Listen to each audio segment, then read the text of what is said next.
First, it was Babe Laufenberg at the start. Mark Vlasic underwent knee surgery 2 days ago. He's gone for the rest of the year. That leaves it to Mark Malone. But the thing they like here in San Diego is the defense. Well, Greg, they're making a lot of noise on defense. They're really playing for respectability. But their down linemen have been putting a lot of pressure on the quarterback. Their secondary is playing good, playing with an awful lot of enthusiasm, which makes up for our ability sometimes. Now, the 49ers come in here with the third best offense overall in the National Football League. You talk to head coach Bill Walsh, he says things can be better. Well, the way you make it better is you keep your people healthy. Jerry Rice bothered by an ankle. Joe Montana banged up all year.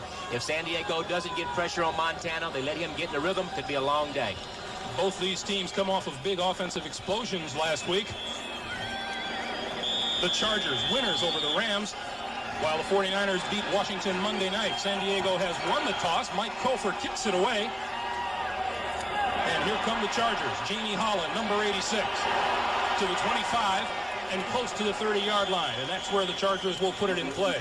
Number 55, Jim Fanhorst, making the tackle. And onto the field comes Mark Malone, the former Pittsburgh Steeler, who was 4 of 6 for 128 yards.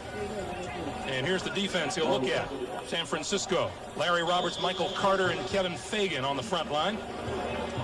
The linebackers, Charles Haley, Ricky Ellison, Michael Walter, and Romanowski, the rookie, in for the injured Keena Turner. The secondary, a good one. Tim McKyer and Eric Wright on the corners, Ronnie Lott and Jeff Fuller at safety.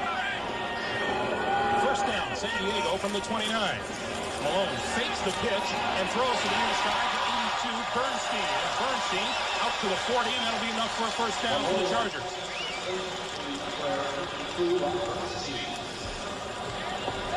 Let's check the San Diego offense. Malone is joined by Bernstein and Gary Anderson. Rookie Anthony Miller and Jamie Holland on the wide receiver positions, and Arthur Cox at tight end. The offensive line, Dallafor, Thompson, Rosado, McKnight, and David Richards. 11-yard pickup on the first play from scrimmage and from the 41. With two wide receivers flanked to the right, Malone back to work. This time he does pitch. Anderson reverses field and Malone blocking for him. Midfield, 45, inside the 45 to the 43. Ronnie Lott making the tackle, and on 2 plays, the Chargers come up with 2 big gainers. Well, that's the guy we need to keep an eye on right there is Gary Anderson, number 40. Talk to Jerry Rome, their offensive coordinator. They're going to feature him an awful lot. Whether it's something like this, pitch the ball, take advantage of his outside speed, let him cut, use his athletic ability, or whether they're trying to isolate him on the linebacker. But look for Gary Anderson to play a big part offensively today, Greg. Down to the 43-yard line, another first down. 2 plays, 2 first downs for San Diego.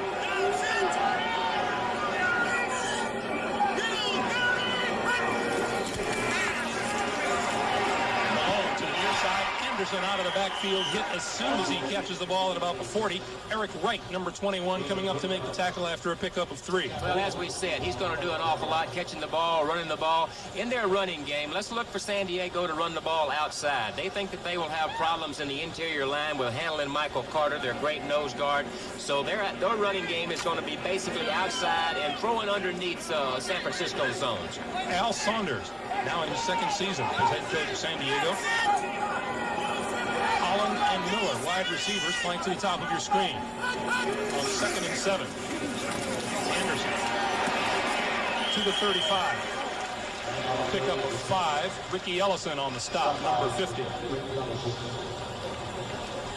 Well, if they can get enough running and get some good first down plays and keep their defense out of any kind of rhythm, don't get in predictable situations, the obvious 3rd and long passing downs where they can tee off, bring in the situation substitution people. And San Diego has a talented team playing with an awful lot of emotion. 4th quarter score, Philadelphia by 3 over Phoenix.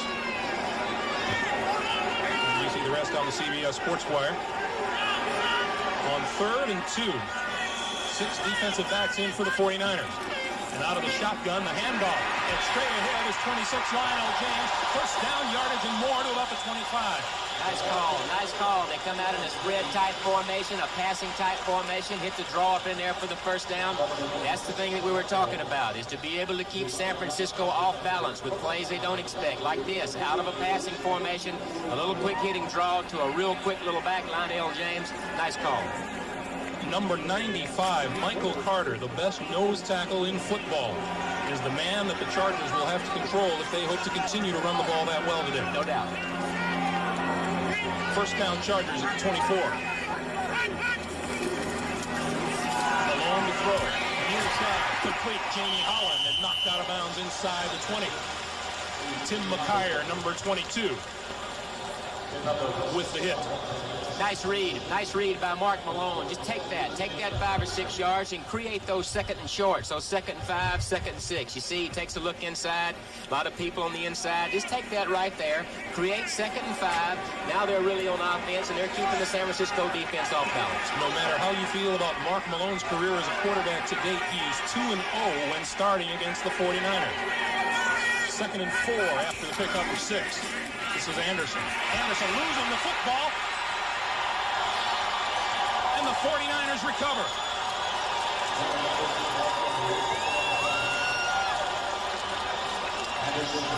.42, Ronnie Lott, the man on the spot for the 49ers. Well, there's the H-back. You see number 82. You see Rod Bernstein come in. He's going to cut off of his block right there. There's the block. He cuts in behind him, and Larry Roberts, number 91, gets the hit, gets his hand on the ball. And there's a guy, Ronnie Lott, who's made a career out of being around the football. And so after a fine, sustained, big play-filled drive by the Chargers, they turn it over. Montana fakes the give up the middle, inside and incomplete, intended for 85, Mike Wilson. What a hit. Vince Glenn with the big hit. Joe Montana, the quarterback. Here's the defense he looks at as the Chargers start out in a 4-3. Sack man, Lee Williams, Mike Charles, Joe Phillips, and Leslie O'Neal up front. The linebackers, Keith Browner, Gary Plummer, Cedric Figueroa. Billy Ray Smith out with the broken leg. The safety, Bird and Seal on the corners, Glenn and Pat Miller at the safeties. Montana under the rush and goes down. 93, Tyrone Keys was in on him in a hurry.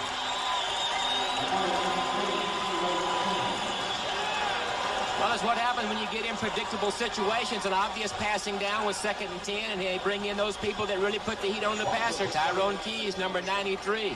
One thing we should look for, Greg, is if Montana's not able to use those quick feet, avoid the rush, dump the ball off to the backs, that's one of the things that Bill Walsh will look at to see how well he's doing. 3rd sack of the year for Tyrone Keys. 3rd and 17 for Montana. Rolling away from the pressure and downfield and out of bounds. Jerry Rice near the football.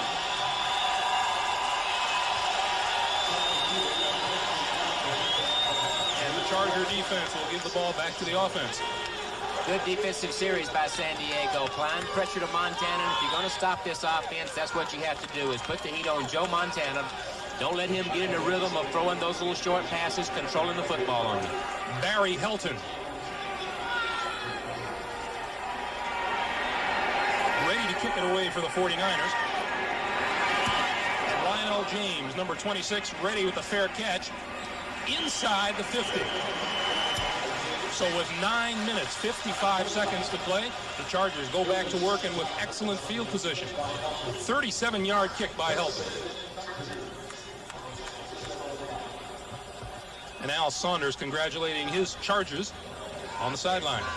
Kind of fun talking to him yesterday and asking him about this offensive team. He says, well, when you don't have the Dan Fouts and you don't have the great receivers, the Kellen Winslows, a good offensive line, you're going to struggle on defense. People here are used to seeing yards rolled up, points scored by the Fouts regime.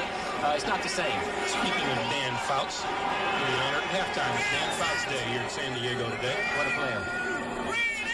Spencer in motion. And Malone will pitch to Anderson. Looking to get outside, can't, comes back the other way. Escapes one tackler, and he's going to lose some yardage. Lost the ball after the whistle. 53, Bill Romanowski, the man who finally collared Gary Anderson. A loss of 9 on the play. Well, they have nothing to lose, and to try to make something happen on offense, and of course that's what Anderson's trying to do, is make something happen, but might be advised just to take your loss, dive to the line of scrimmage, take your 2-yard loss, and try to stay out of these predictable situations as we talked about earlier. So on 2nd and 19 now, the 49ers expecting San Diego to go to the air, comes on with 2 extra defensive backs, 38 Greg Cox, 46 Tom Holmoe.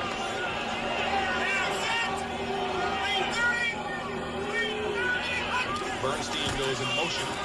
And Malone with some time. Good pocket, throws and overthrows his man, intended receiver, Anthony Miller, the fine rookie out of Tennessee. There's some speed.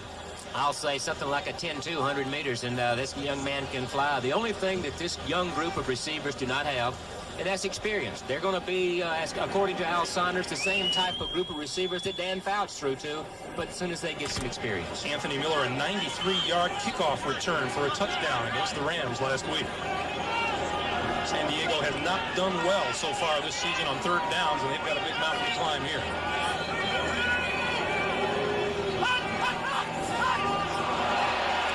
Penalty marker.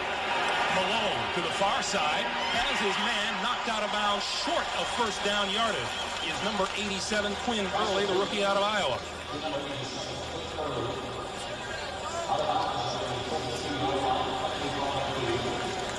Well, they get him on a little offsides, and that's Mark Malone doing. He calls that with his voice. Defense was offside, number 75. 5 yards, third down. One way to stop that rush, one way to slow down that big pass rush in these obvious passing downs is to use your voice and try to make them jump. Referee Ben Drive calling it on Kevin Fagan, number 75.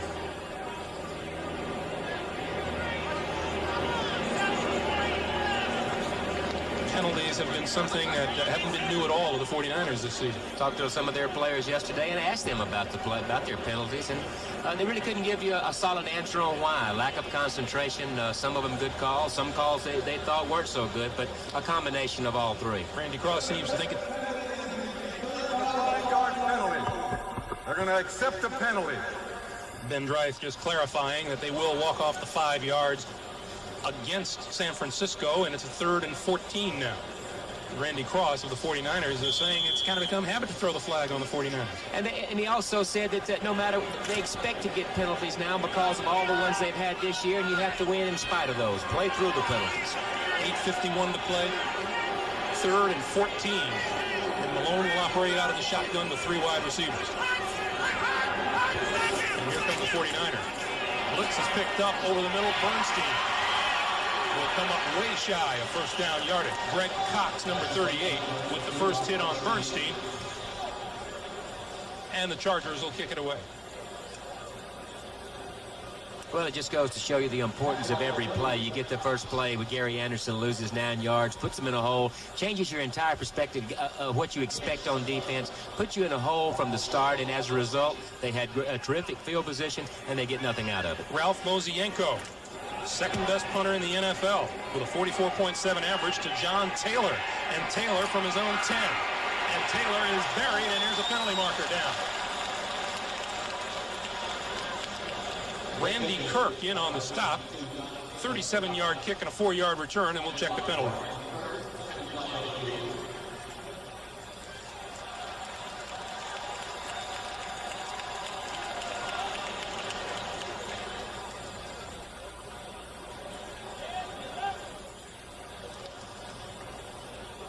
Illegal block on number 25 on a receiving team. Half the distance to the goal. Doug DuBose is the guilty party for the 49ers, and that'll push the Niners back to their own 6-yard line. And once again, Montana working from the shadows of his end zone.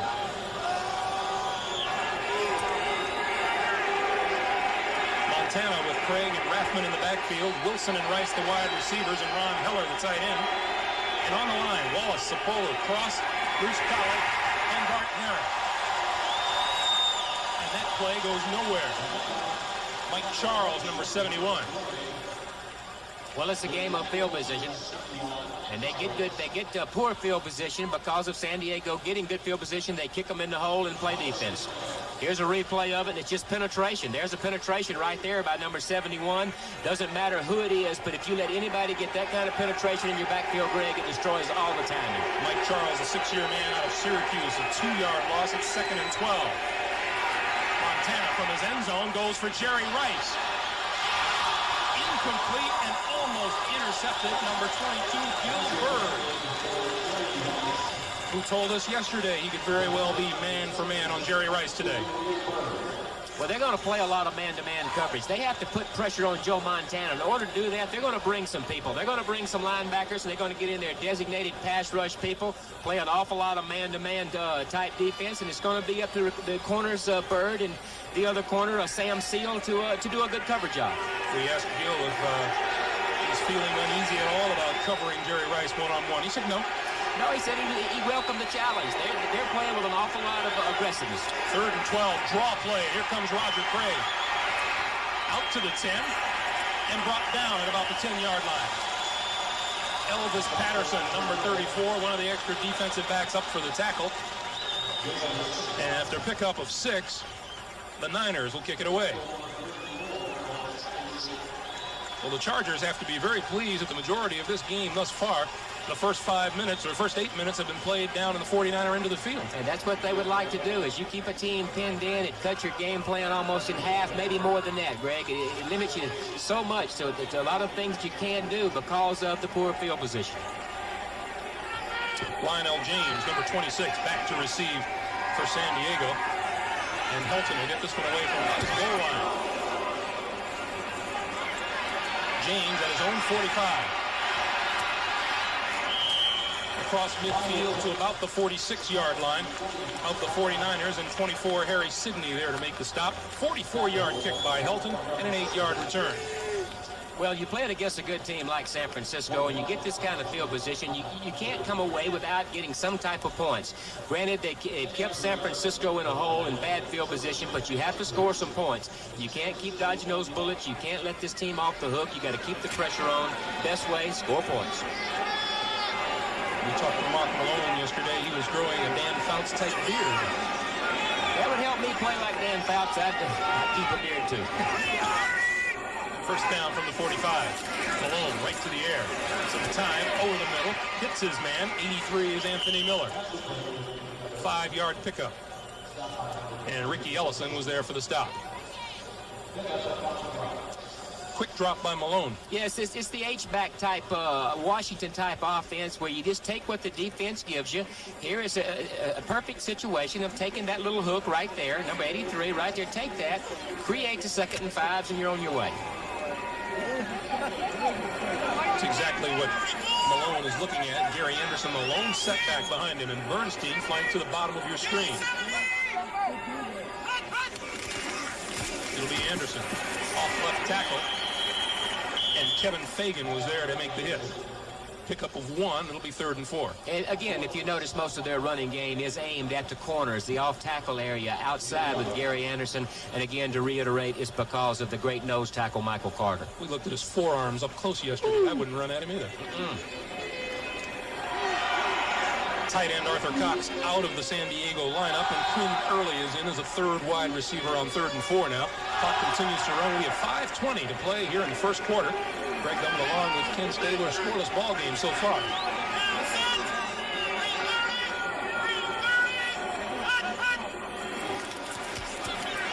Malone with time, and it's batted out of the air.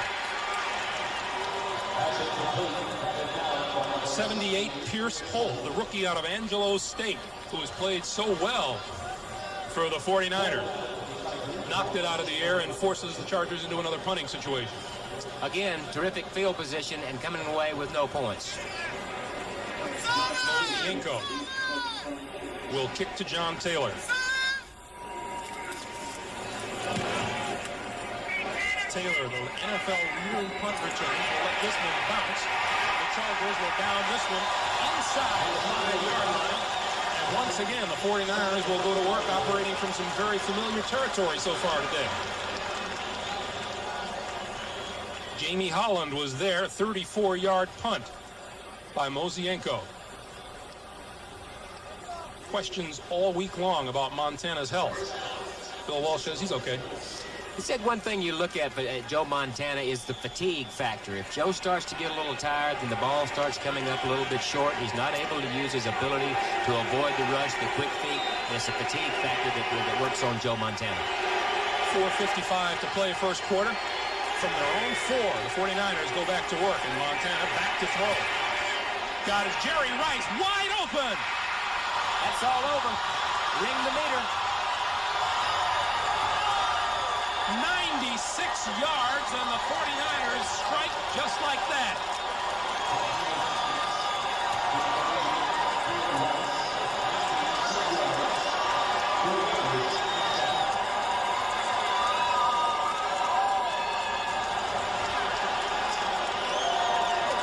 People have been wondering about Jerry Rice so far this year. There's no question about this one. Well, when you play a lot of man-to-man type coverage and you ask your people to cover the great players like the Jerry Rice, here's something that can happen to you. This could have possibly been a blown coverage. He's so wide open that you don't know if it was a zone or a man. So maybe a blown coverage to get that open, Greg. 44, Martin Bayless was the nearest defender to Jerry Rice, and that wasn't very close. Montana releasing just before he was hit by Mike Charles. Kofor. Line drive, extra point, just barely made it over the crossbar.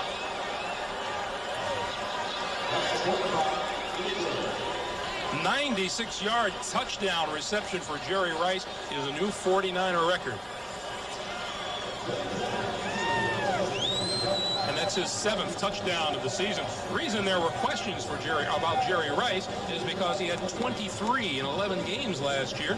This is only his 7th of the year. It's only his 7th of the year, and he's been bothered by an ankle. You get a receiver that's like a thoroughbred horse who has a leg problem, an ankle problem, or a knee problem. It takes an awful lot away from him. This guy's is healthier than he's probably been all year. People have been questioning their offense. They're ranked 15th in passing. Why is a team that's usually higher than that in passing? It's because Jerry Rice and that gentleman you see right there, they've been banged up most of the year. So with the point after, 49ers jump off to the 7-0 lead.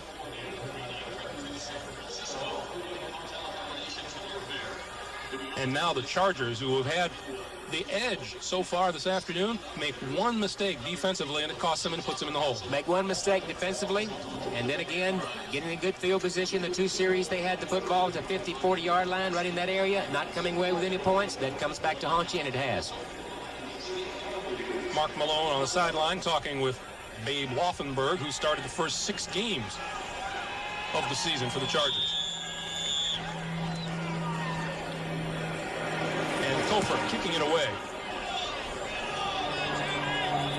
At about the 2 is Jamie Holland. 15, gets a block at the 20. Penalty markers fly as he is out near the 30-yard line.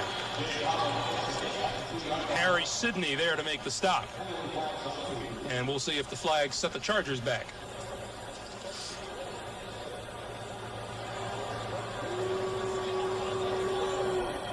Maybe the blocking was a little too good, Kim. That's a no-no. Holding number 34 on the receiving team. That's a 10-yard penalty, and it's first down. 34 is Elvis Patterson, and we'll take another look. Look on the right side of your screen, number 34, Elvis Patterson, right there. See him blocking the guy from behind? You can't block him from behind like that. You have to see the numbers in the front. Did you use manacles on that? 4:32 to play. First quarter, 49ers leading San Diego 7-0. And Malone goes to work now from his own 12-yard line. Anderson and Spencer in the backfield behind him.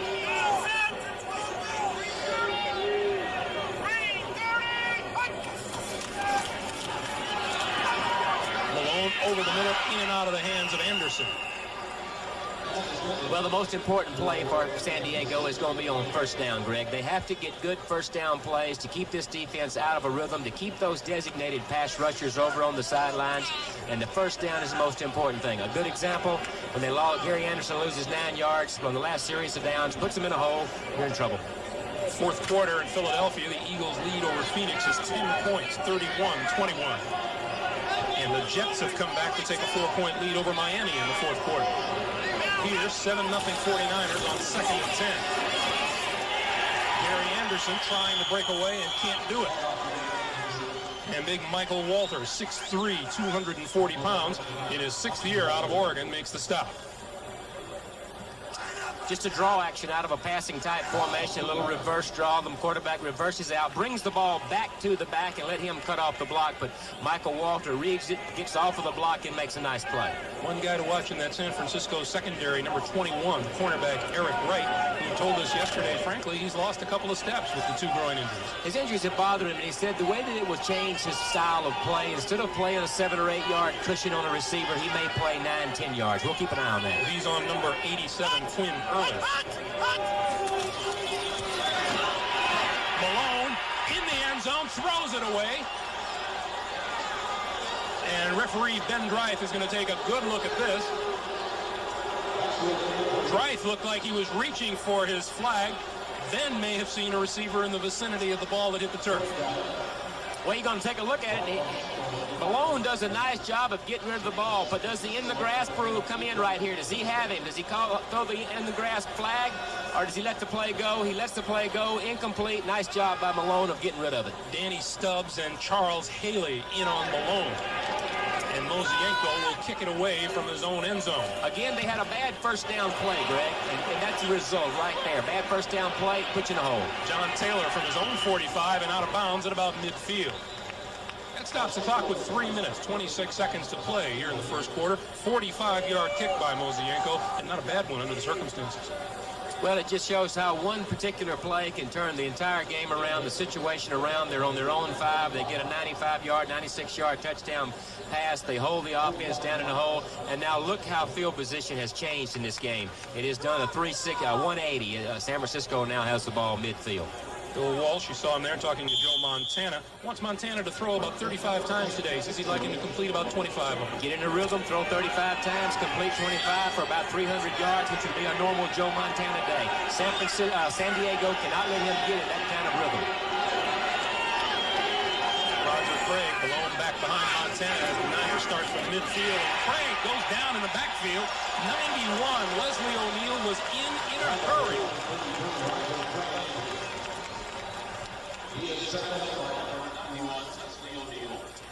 This group of front people that they have, Greg, are not your household names. There are a lot of guys that just want to play hard. They play with a lot of enthusiasm. That's one of them right there, Leslie O'Neal and Mike Charles. Lee Williams leading the AFC in sacks. They've got a good group of people that apply a lot of pressure. Their offense is their problem. Were it not for a serious knee injury suffered by O'Neal 2 years ago, he might be a household name and may yet be. You bet. 2nd and 15, Montana fakes the play action over the middle, in and out of the hands of the intended receiver. 85, Mike Wilson. 22, Gil Bird was right there with the football.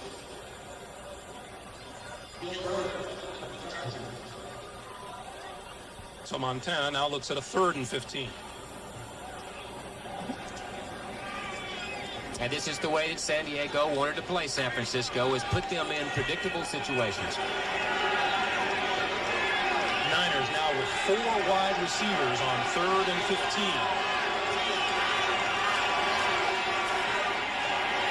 Montana feels the pressure and scampers away from it. Caught from behind at about the 45-yard line. Leonard Coleman, number 31, one of the guys chasing him down from behind. Well, everybody holds their breath when that guy right there takes off with the ball, but that's one of the things that Bill Walsh said, that he would keep a close watch on Montana. Was he able to use those quick feet as he does right here? They get a good pass rush up the field. Watch his quick feet right here. He finds a little spot, buys some time by getting out of there, and then has to run for his life, try to run for the first down. That's something that Walsh will keep a close look at. Pickup of 10 by Montana on the run. It'll be 4th and 5, and Barry Helton is on. He'll kick from about his own 45 to Lionel James, who is standing at his 10. Helton aims for the corner. This one will bounce inside the 5 and on into the end zone. 45-yard punt, a little altercation at about the 25-yard line between a member of each team. 96.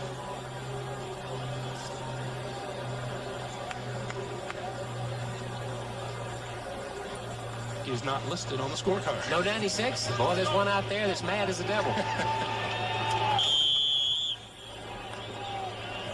Minute 50 to play, first quarter. And since that big 96-yard pop Montana to Rice, most of the game has now shifted to the San Diego end of the field.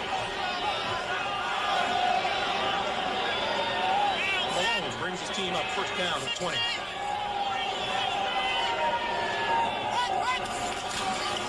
Anderson. Hole at right guard out to about the 25, 26, call it 6-yard pickup. Philadelphia leading Phoenix 31-21 in the fourth quarter. Cleveland over the Redskins 17-13. Cincinnati a 35-21 winner over the Buffalo Bills. And the Jets beat the Miami Dolphins 48-34, making it a sweep of the two games between those two teams. Pittsburgh over Kansas City 16-10. 7-0 49ers here on 2nd and 4 at the 26.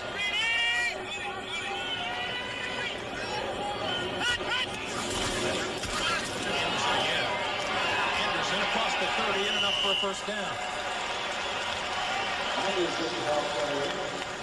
Anderson, very typical of the scat back type of football player, Kenny. All he is he's not very big. Exactly. Again, let's pay attention to how well they do on first down. See what they do on first down. They get the good plays. They get the first downs. They create something. The bad first down plays always put you in a hole. Let's look for Anderson to run outside. Let's look for their passing game to be short and underneath the coverage. Clock continues to run. We're now down to 30 seconds remaining here in the first quarter. Malone will throw on first down here. And out to the near side, incomplete, intended for Jamie Holland, the second-year man out of Ohio State. Tim McKyer was right there with him. Well, you just bite your tongue, you know, when something like that happens. You know, you hope he comes up with that play. It gives you that short yardage situation that we keep talking about. You can't throw the ball any better than Malone did there. Nice read on the coverage. Scores continue to come in on the CBS Sports Wire. Patriots and Colts 7-7 first quarter score. 22 seconds to play here in the first quarter, 2nd and 10 for San Diego. Holland in motion. Malone with time and over the middle, incomplete, threw it behind his intended receiver, and that was Anderson out of the backfield.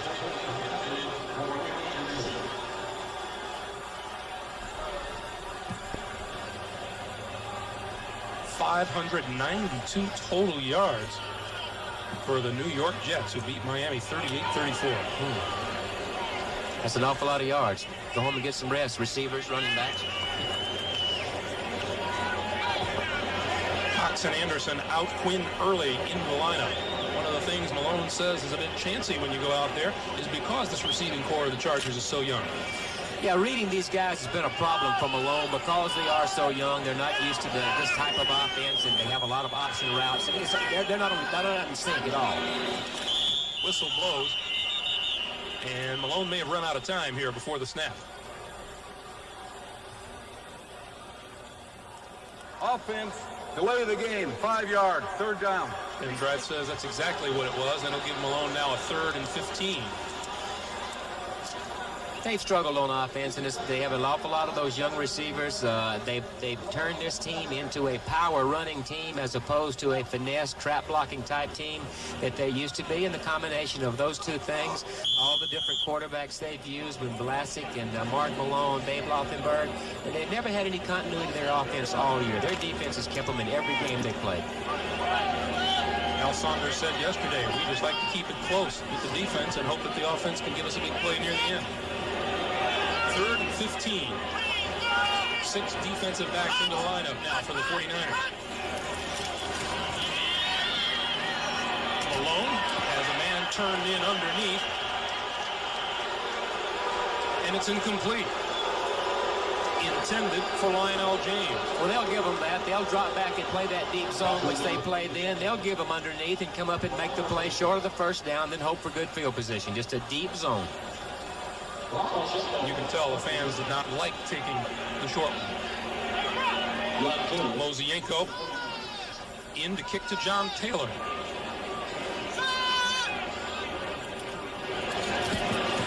The footy kicker booms this one. Taylor at about his 30. Gets past 2 to the 40, where he is hit and brought down. Jamie Holland, one of the first tacklers to reach him for the Chargers. And a penalty marker is down on the field as time has expired here in the first quarter. And Ben Dreith is pointing at the 49ers. We'll see.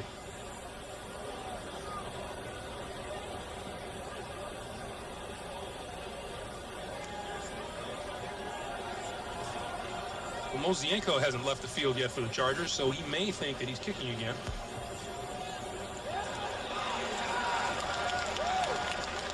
This will be against the Niners. Holding on number 57 on a receiving team before the kick. That's a 10-yard penalty. San Diego, first down.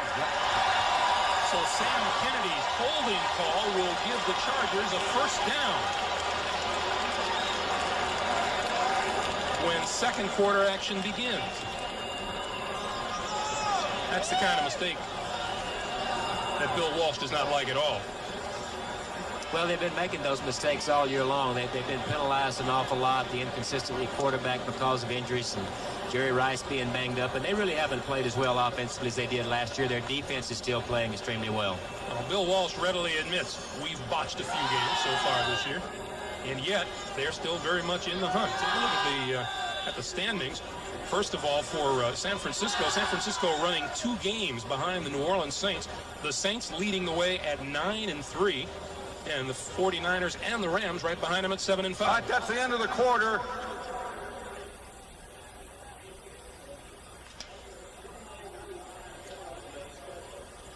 While down on the field, Ben Dreith is announcing the official end of the first quarter.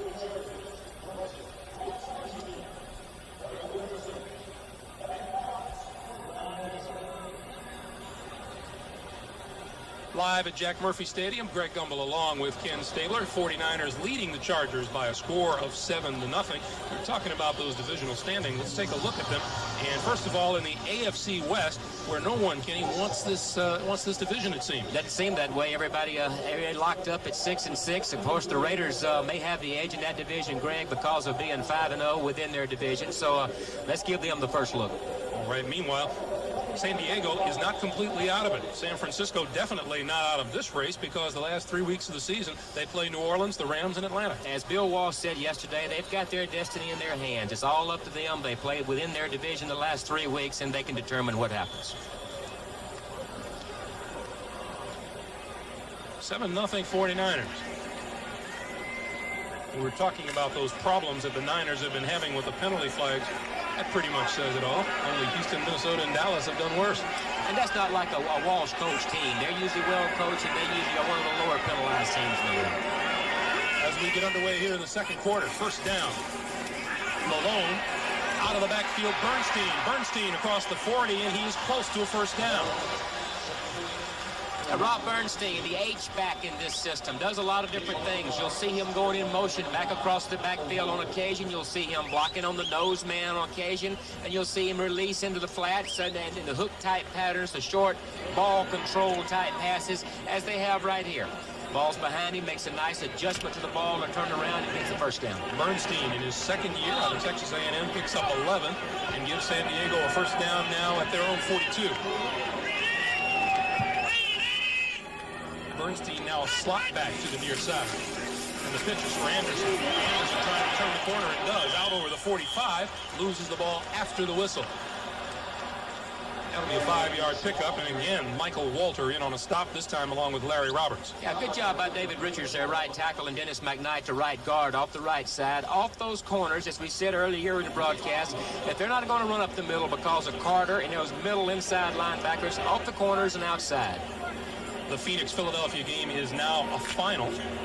Philadelphia wins it by a score of 31-21. That means in the NFC East, Philadelphia goes to 8-5, Phoenix to 7-6. Second down from the 47. Malone throwing down the sideline, and that's intercepted. Ronnie Lott with blockers in front of him to the 25.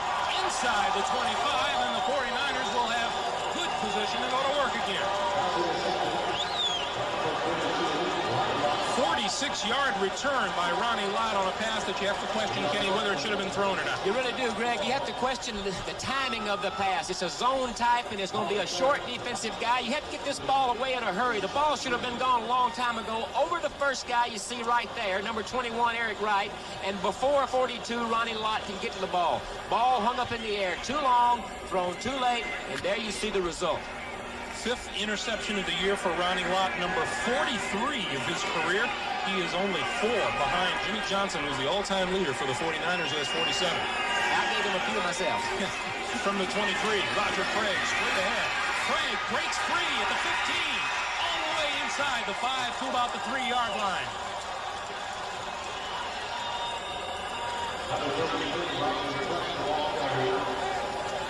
Well, they've been running the ball extremely well, and because they haven't been throwing the ball well, Greg, they've relied on the run. They've worked hard on the run. This guy right here is carrying a huge load of their offense percentage-wise, raises those knees up high, great pass receiver, good runner. He's been carrying his team offensively. Roger Craig needs 117 yards to set a new single-season rushing record in San Francisco. 1st and goal from the 1.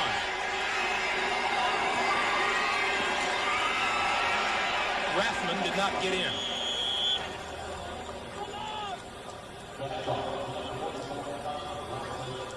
"12 minutes, 25 seconds to play here in the second quarter." We welcome those of you who have seen the Eagles defeat the Phoenix Cardinals 31-21. Greg Gumbel along with Ken Stabler at Jack Murphy Stadium here in San Diego, where the 49ers, on a 96-yard touchdown pass, Montana to Jerry Rice, lead it 7-0 and are knocking at the door again. 2nd and goal from the 1. Roger Craig. Touchdown, 49ers.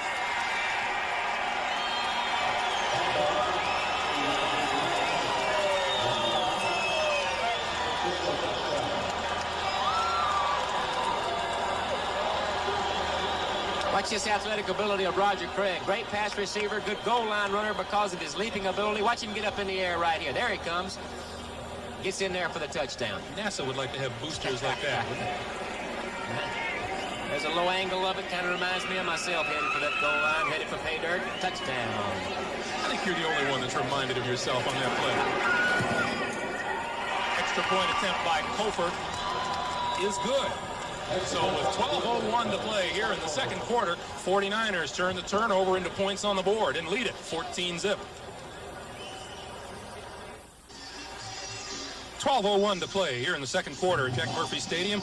14-0, 49ers in the lead. San Diego, having turned the ball over, and Ronnie Lott returning an interception 46 yards to set up their last score, suffered a slight hamstring pull on the play. Yeah, those guys pick them off and they head back with them. They're running and they're doing things they don't usually do, running with the football. They're stretching out, trying to make as many yards as they can and get those pulls. 49ers say it's questionable whether Lott will return this afternoon. We will see. Kofor kicks it away, and bouncing out of bounds at the 5-yard line, Jamie Holland let it roll. Chargers in the hole right now because of some uncharacteristic football. Only 2 turnovers the previous 2 weeks coming in today, and they've had a fumble and an interception. 11:55 to play, second quarter. We'll be right back as the Chargers try to get their act together.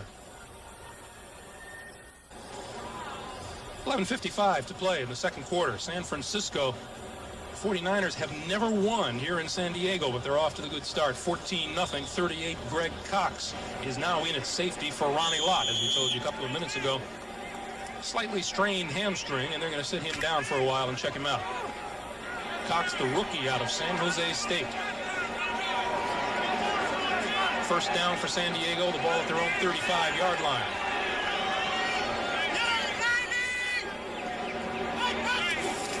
Malone will begin on the ground with Anderson. Anderson with room around the left side. Cuts it back inside and down to the San Francisco 40-yard line. Ricky Ellison tracked him down, but another big play on offense for the Chargers, who've had a couple of them today. And it's that outside running game we talked about earlier, off the corners, and get him outside behind Ken Delaford, number 61, the left tackle. Broderick Thompson, 76, left guard. Here you see it right here. And when Gary Anderson gets in the secondary, he's in an awful lot of trouble. As you see right here, they've got to capitalize on this good field position. They didn't earlier, and he come back to harm them. Michael Carter, the fine nose tackle Not only are they double teaming him, but even after they double teamed him, they were still run away from him.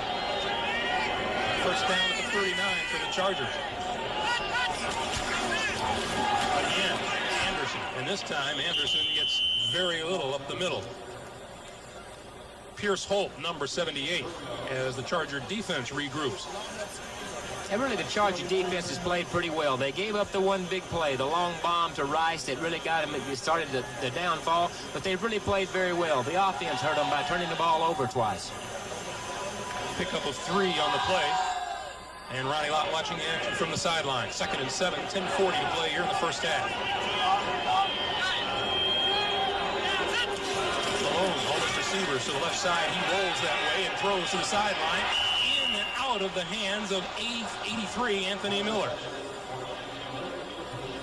Well, this guy's going to get over because he has that sprinter speed, you know, the 10-2, 200 to 10-2, 100-meter type guy, but he doesn't have the concentration. They still don't have the feel of the passing game, the reading of the coverages, knowing when to stop, when to go. Plus, you need to catch those that hit you between the 8 and the 3. Sprinter speed. He had sprinter's hands on that one, too.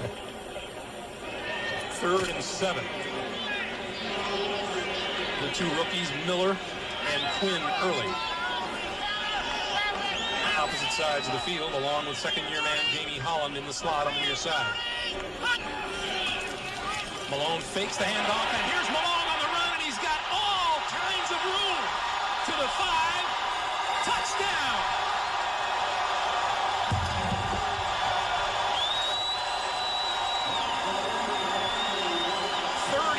Yards for Mark Malone.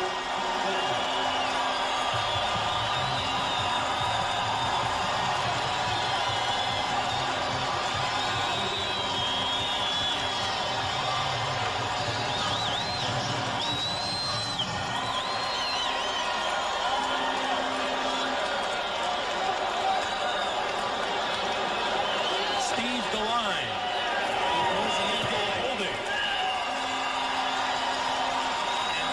With a big play of their own, the Chargers sliced the San Francisco lead in half. 10:20 to play in the first half, and the Niners lead it now 14-7. We'll be back. Back at Jack Murphy Stadium, Mark Malone always seems to make the big plays against the Niners. Well, what makes this a big play, Greg, they caught him in a man-to-man defense. Look at all the linebackers and all the safeties running with the people that they're covering. Nobody for the quarterback. The safeties are not in there because they're covering people, and he just takes it in for the touchdown. 14 rushing touchdowns for Pittsburgh, and he adds a 5th here. Steve DeLine, a 15th, rather. DeLine kicks to Doug DeBose. And DeBose is hit hard at about the 23 or 24-yard line. Malone with the Dan Fouts type beard. And you know, Mark Malone said he has really enjoyed being here and being with Jerry Rome, the offensive coordinator. It's somebody that he can talk to. He said he didn't have that in Pittsburgh, somebody who's been there. 10 minutes, 11 seconds to play here in the second quarter. Chargers fans are riled up because of that man's 36-yard touchdown jaunt. What you think of if you're in Southern California as late November is ready to turn into early December, and a smiling Mark Malone on the sideline. And upstairs, the man who will be honored here at halftime, as number 14 will be retired, our colleague here at CBS Sports, Dan Fouts. What a great leader. What a great inspirational player. Didn't play with the best defenses in the league, but he sure put it up in the air, rolled up a lot of yards. 49ers going to work with Roger Craig carrying the ball, trying to get outside, and he won't do it. Well, you take a big play like Mark Malone's touchdown run can fire up a young, enthusiastic team like this, and they're playing extremely hard. Gary Plummer, number 50, who was doubtful right up until game time today with a hip flexor, made the tackle for a 3-yard loss. I think you look at this San Diego defense, and they are a pretty good defense. They built a good defense around that front group. Now they have to build an offense. 2nd and 13. Rice in motion. Montana escapes the pressure. Near side, incomplete. Intended for Mike Wilson, the 8-year man out of Washington State. And now we're seeing the Chargers with that renewed pressure on Montana in the backfield. And these predictable situations is what favors the San Diego defense. Get them in these obvious 3rd and long situations where they can bring in those designated pass rushers, Leslie O'Neal, Tyrone Keys, Lee Williams leading the AFC with 10 sacks. They put a lot of pressure on. 49ers 0 for 3 on third down so far this afternoon. In fact, Montana's only completion is the bomb to Rice. But he's going to go up top again, and he's got Rice open at the 40, and that's a first down. Elvis Patterson on the coverage. 19-yard pickup, and this man's piling up some yardage. Well, he's gonna get an awful lot of respect out of anybody that he plays. They hit him for 96-yard touchdown. They're gonna play off of him an awful long way, and no exception here. Elvis Patterson giving him that much room, you just take that first down. Patterson, one of the extra defensive backs, found himself all alone on Rice and had to give him some room. Big first down conversion from Montana. Ball now at the 39, and he'll go back up top. Again, he eludes the rush and throws out here incomplete. John Frank, number 86, inside the 30, and finally knocked out of bounds at about the 23. It's in our families that we pass on our traditions, things that our parents taught us and their parents before them. 8 yards. That's what they look at on Montana. If he's playing well, if he's in his rhythm and doing the things that he does the best, it's this right here. Is moving around in the pocket, buying time, finding the open receiver. He's got great vision. He knows where all of his receivers are all the time. Watch this little move right there. And then he starts looking for people. See his eyes? Finds Frank. There's a result. 1st and 10. Good catch by John Frank, too. First down at the 23-yard line. Martin Bayless, number 44, in the secondary now for the Chargers. Montana will throw again. Near side has his man. Rice had it and dropped it. And then he is hit. And that will be ruled a completion and a recovery by Rice. And Gil Bird was there to hit it. Pick up a 3 on the play. You don't hear much about Gil Bird, but the Niners seem to have some respect for him. They bring Jerry Rice across the backfield. And they give a play fake to Rathman 44 and try to get him on a little out route, trying to get him out here with all the room that they're giving. He drops the ball. Bird makes a nice play. Can there be any sweeter sight to Bill Walsh's eyes than Montana completing passes to Jerry Rice? And Jerry Rice hitting one for 90 yards, the big ones, the big play specialist. And on 2nd and 7, Montana's pointing the other way.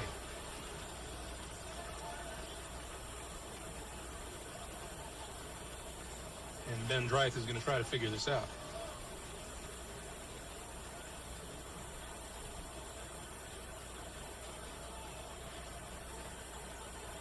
What's happening here is replay official Dixon Holman is taking a look at the previous completion as to whether or not that is a completion.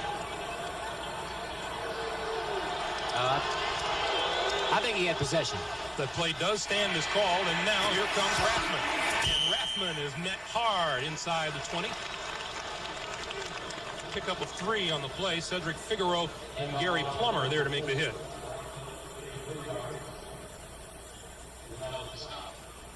Figueroa, the rookie out of Notre Dame, and isn't he flying high today?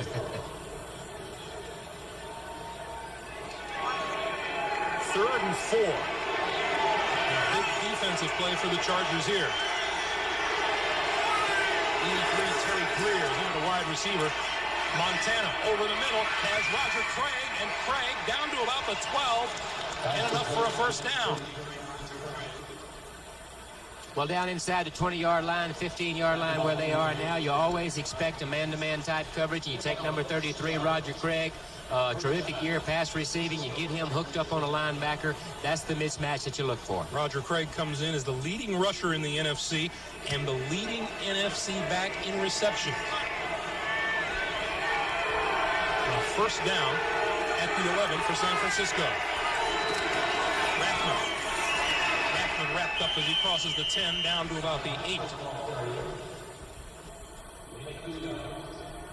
Figueroa and Gil Bird were there to make the hit. Call it a 3-yard pickup and a 2nd and 7 from the 8. And down here in this territory, the 49ers have done very well this year when it comes to putting points on the board. A lot of weapons down here. They bring in their 2 tight ends now, Greg, and 1 receiver. They took out Mike Wilson, 2 tight ends, 2 backs, and a wide receiver. The 2 tight ends are Hello, 89, and Brent Jones, 84. In the backfield, Rathman, one-handed grab, and across the 5 to about the 3. Gary Plummer there to prevent the touchdown. Nice catch by Tom Rathman. Nice one-handed catch. You have to think that somebody blew an assignment. You expect man-to-man coverage. You would think that a linebacker would be all over Rathman. But he's out there by himself, and there's nobody out there. The cornerback has to come up. Maybe Figueroa, 51, late on getting to his assignment. Nice little one-handed catch. You expect him to make those. Can't throw them easy all the time. I beg your pardon? He's got to make the tough catch. Can't hit him in the numbers every time. The quarterback's best excuse. 3rd and 1. Montana under the gun. Flips it. Roger Craig, touchdown.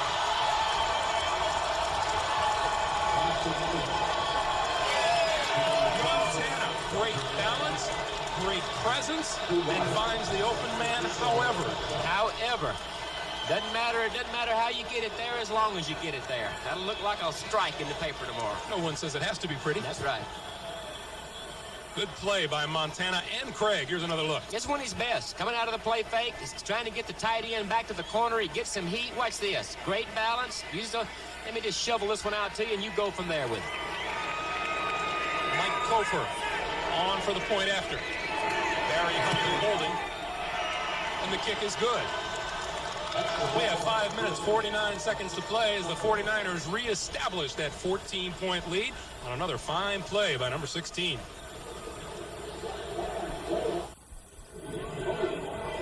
Welcome back to San Diego. 5:49 to play in the second quarter. The Niners leading the Chargers by a score of 21-7, and there has been no lack of action so far. Jerry Rice, a 96-yard touchdown catch from Joe Montana. Mark Malone with a 36-yard touchdown run. And Malone has had his problems with the San Diego receivers. You see San Diego's own the football, but the Niners have been the ones putting it in the end zone most often. They lead it by 2 touchdowns as Kofor kicks to the end zone. Jamie Holland will run it out. 15, out to the 20. Danny Stubbs, number 96, making the hit. And Mark Malone goes back to work. Well, his receivers really haven't helped him out a lot as we saw the drop passes and the turnovers. 5:39 to play, first half. We'll take a timeout and come right back to San Diego. 21-7 49ers. Inch and a half of rain has left the natural turf a little slippery here, but not too much for Joe Montana to deal with. Well, Craig gets the play fake, and smart players make big plays. Craig has enough presence, and he wasn't the receiver on that play, has enough presence to turn and look for Montana. First down, Chargers on the draw. Tim Spencer, number 43, picks up 4 on the play. It'll be 2nd and 6.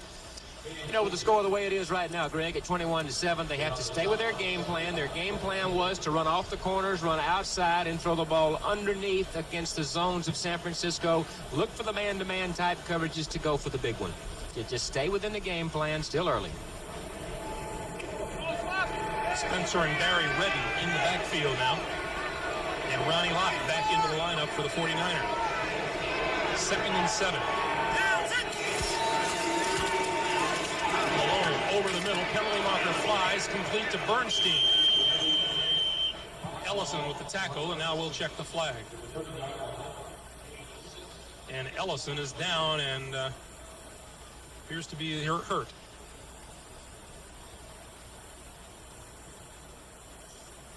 So while they check Ellison, we'll check Ben Dry. Illegal chop block on a center. Holding on 61. The chop block is a 15-yard penalty. That's the one we're going to access.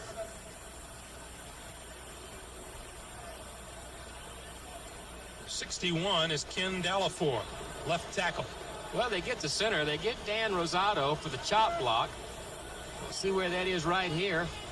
There's a chop block. It comes from the left guard right there on Michael Carter. That's one of the things that they do to try to stop him, double team him, those illegal chop blocks.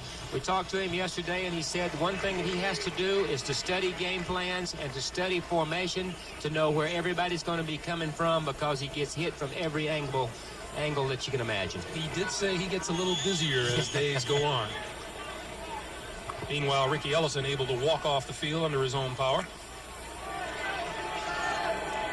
2nd down and 19 now after the assessment of the penalty. And the clock continues to run with 4:40 to play.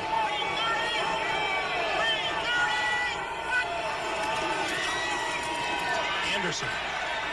And Anderson gets little.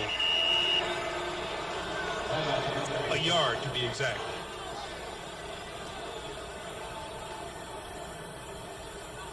On the CBS Sports Wire, the Rams leading Denver 10-7 in the second quarter. And the Patriots with a one-touchdown lead over the Colts in the second. Philadelphia beat Phoenix to go to 8-5 in the NFC East, while the Cardinals fall to 7-6. Cleveland sends Washington to 6-7 on the year. 3 wide receivers in for San Diego on 3rd and 18. Malone over the middle. Bernstein with room to run. 25-30. First down, San Diego. To about the 35. 22-yard pickup. Bernstein broke a similar play like that against the Rams last week. It's that underneath passing against that zone, as we've been talking about. Watch the linebackers for San Francisco. Watch everybody drop out of there. Everybody's drop back.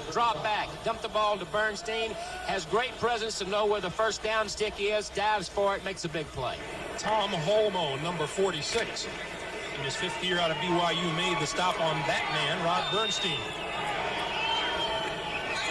Getting a chance to play regularly and show his wares. 4 receptions for 52 yards for Bernstein.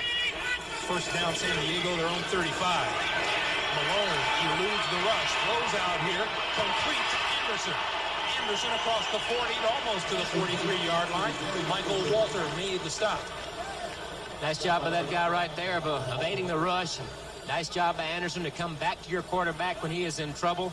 That's what all receivers are taught to do. Watch Malone right here get away from the rush. Here comes Haley, their designated pass rusher. Leads the team in sacks. He pushed him by. Malone does a good job of stepping up in the pocket. Let him run by and then finding a receiver. Ball at the 42-yard line now.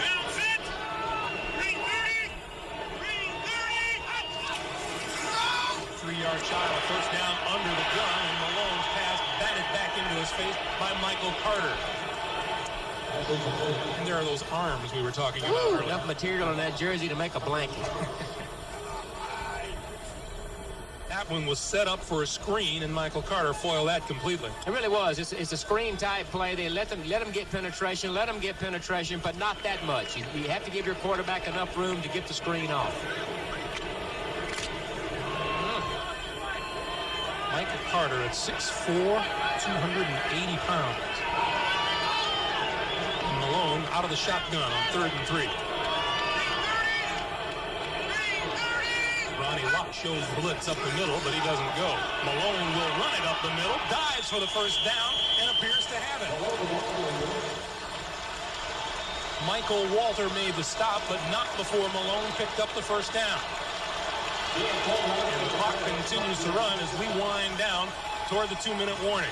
You bet. Let it run down, get the 2-minute warning, come over to the sideline and get with Coach Saunders there and try to get something out of this last 2 minutes. Clock stopped on the field. We have 2 minutes to play here in the first half. Chargers down by 2 touchdowns, but on the move. We'll be back.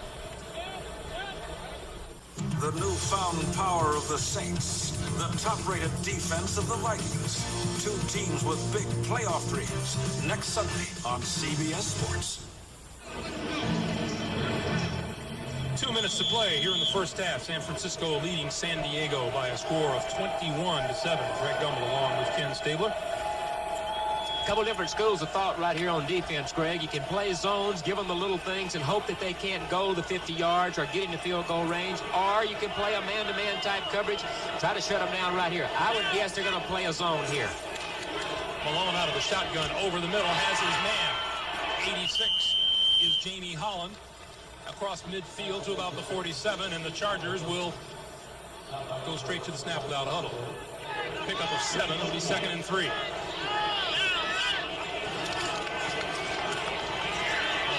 Far side, almost intercepted by number 21, Eric Wright. Intended for Quinn Early, the rookie out of Iowa.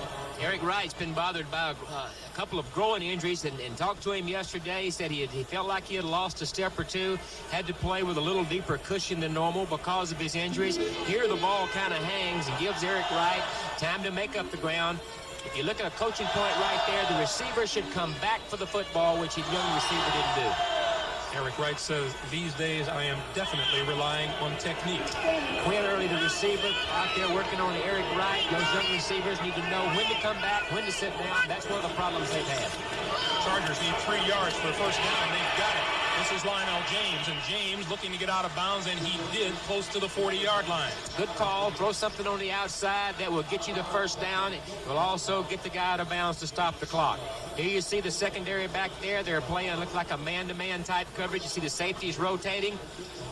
It is a man-to-man type coverage. There's the back out in the flat. There's a responsible person, the linebacker, trying to get to him. Makes the play too late.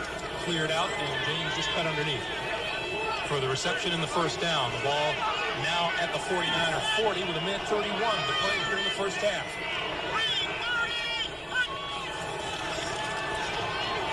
Over the middle, Bernstein again twists away from one tackler across the 35 to the 33. Again, it's the underneath passing against the zone. They drop the linebackers out of there. Bernstein delays, lets the linebackers clear, and they'll just take that and work the ball down in. Chargers stop the clock with a minute 24 to play. When we come back, it'll be 2nd and 3. Chargers on the move inside a minute and a half here in the first half. Next Saturday here on CBS, the Mercedes Horse Jumping Championship. Ken Squire and former winner Robert Redlund calling the action from Madison Square Garden at 1 Eastern, 3 Pacific. And then, one of college football's great traditions, the 89th Army-Navy game. That's live at 2 Eastern. And the Heisman Trophy Award given to the outstanding football player in the country. That's all next Saturday here on CBS Sports. Minute 24 to play. 2nd and 3 for the Chargers.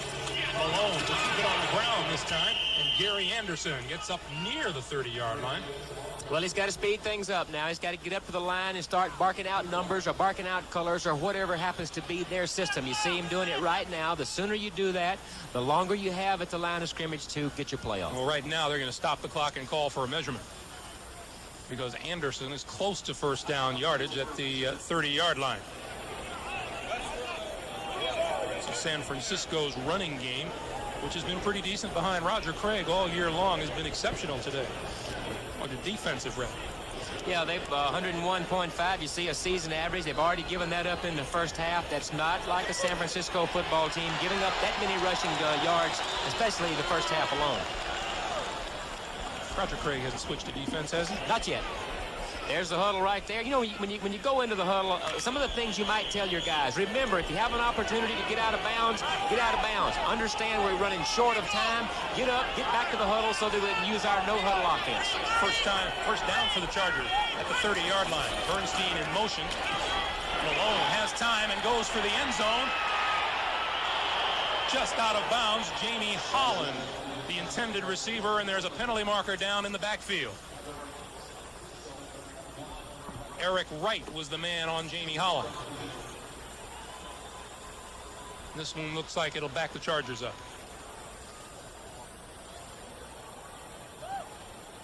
Holding offense number 40. 10 yards and it's first down. That's Gary Anderson, who stayed in to block and was caught with the hold. Well, you get a guy his size, a small back, and you ask him to block, and no matter who it was, he's got his work cut out, had to hold that time. Again, coming out of the huddle, one of the first things that Mark Malone will want to do is take a look at the alignment of the safeties, linebackers, try to determine what type of coverage they're playing. 1st and 20 with 54 seconds to play in the first half. Malone, near side, out of bounds, incomplete. Quinn Early made the reception, but came down out of bounds. And the official was right there to make the call. Again, these young receivers are making some mistakes by not coming back to the ball. Look how much room he leaves himself once he makes the catch. You have to take your initial alignment out of the huddle, leave yourself enough room where you have to jump or come back for the ball, and leave yourself room to the sideline. Here's another shot of it right there. He goes up for the ball, but comes down with it out of bounds. He should be further inside. Tim McKyer was there to make the big hit. 48 seconds to play, 2nd and 20. Malone eluding part of the rush and is pulled down by 96 Danny Stubbs.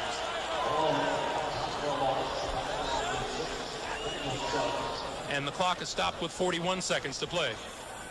Stubbs, the rookie out of Miami. Well, he just gets so much pressure from the outside on him, Greg. He can't sit back there and take a look at his receivers.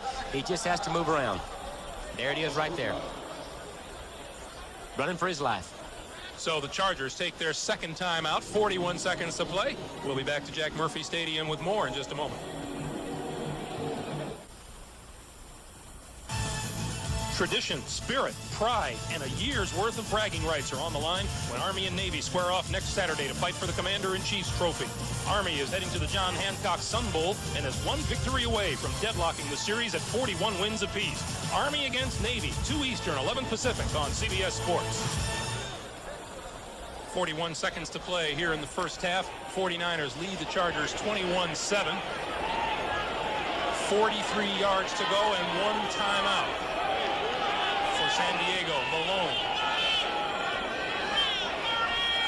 on 3rd and 23 out of the shotgun. Penalty marker again in the backfield. Pass complete inside the 40.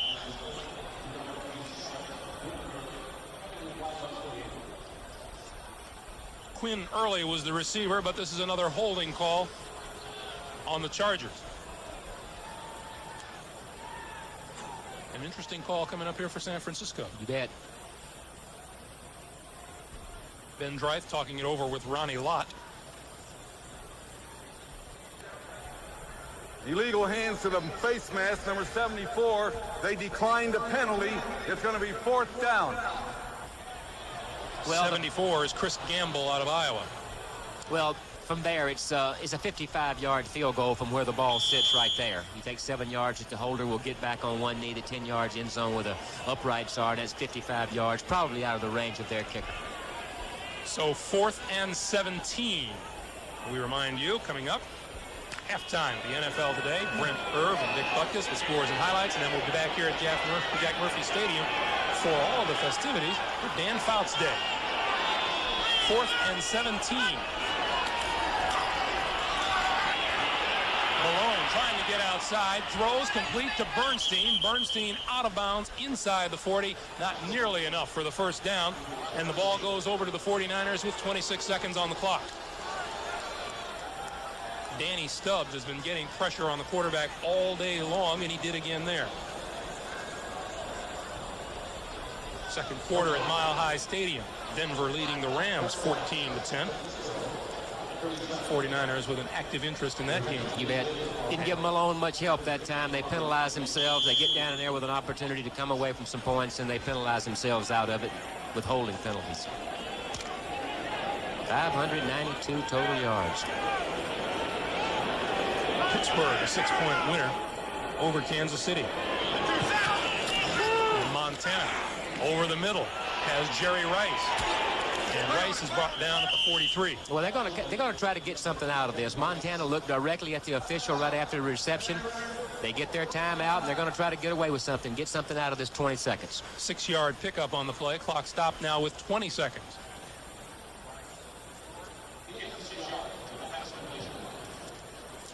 You get the feeling that everywhere Bill Walsh goes, he answers the same question as the one we put to him yesterday. It was, why is your team so up and down? And he just looks at us and says, I'll be darned if I know. Yeah, he did. He said he didn't really know. The problems, the quarterback controversy, the controversy between he and the owner, Eddie DeBartolo Jr., he says that the press has made much more of that than it really is. It's a pretty standard answer, though, wouldn't you think? You are looking at the crowd here at Jack Murphy Stadium in San Diego. 21-7, 49ers leading San Diego. 20 seconds remaining. And Montana has his man. 83 is Terry Greer, and Greer out of bounds at the 40-yard line of the Chargers with 12 seconds to go. Terry Greer in his 3rd year out of Alabama State.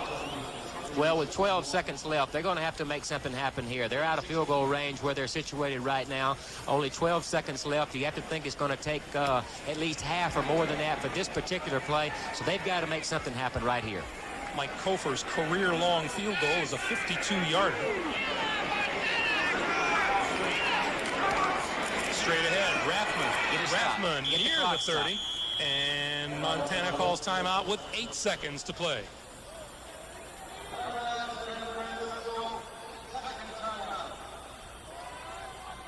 So that will get Mike Kofer onto the field.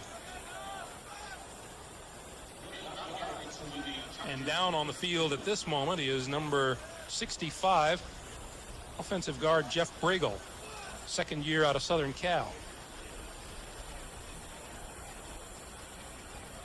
And they're looking at the right knee.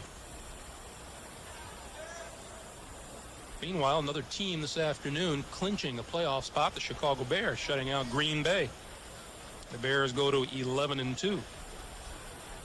Mike Tomczak playing real good for that ball club. That makes him, I think, 15-2 as a starter, which that's not bad. Talk about quarterback controversies and where they might rear its ugly head.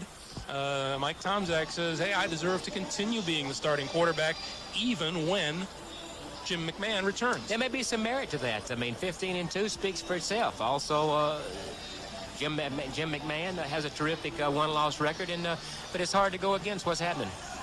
In the NFC Central Division, big win for the Chicago Bears because it helps them maintain their 2-game lead on the Minnesota Vikings. They don't want to go into that final Monday night contest against Minnesota 1 game down to the Vikings. If Minnesota wins that, they own the division. Exactly. That's what Minnesota would like to happen. They'd like to force it down to that Monday night game by making up 1 game between now and then. 2nd and 1. Montana thinks he can get another play in, and he does. Terry Greer out of bounds inside the 30 with 4 seconds to play, and now Kofor will come onto the field. A real good call, a little outside thing, just to get a few more extra yards to make it just somewhat of a shorter kick for your field goal kicker. Safe pass, no chance for interception, plus it stops the clock. So Barry Helton will hold at about the 35, maybe the 36-yard line. And from 30 to 39 yards, Kofor this year is 6 for 8. 28, 38, 35, 45. Well, 36, they'll make this a 46-yard field goal. You bet. It is long enough, and it is perfect. That's a real nice job of those guys getting something out of a short period of time. As time expires here in the first half, Mike Kofor rams it home from 46 yards out. 49ers leading the Chargers 24-7. Halftime activities and more coming up right after this.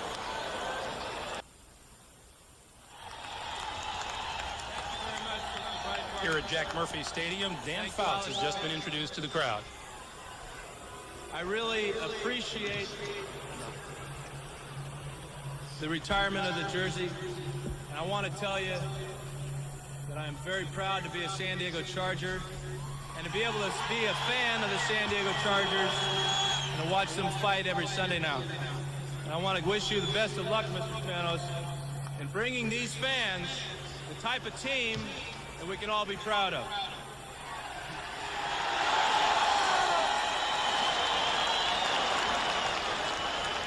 I would like to take this opportunity to just kind of walk the field again with you and get the feel of it again. It feels darn good.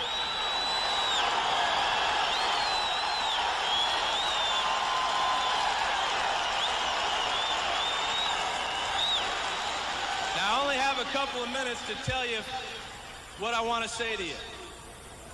There have been so many times when I've been down on this field where I wanted to tell you what a great feeling it was to be a quarterback for this football team in this stadium in front of you fans.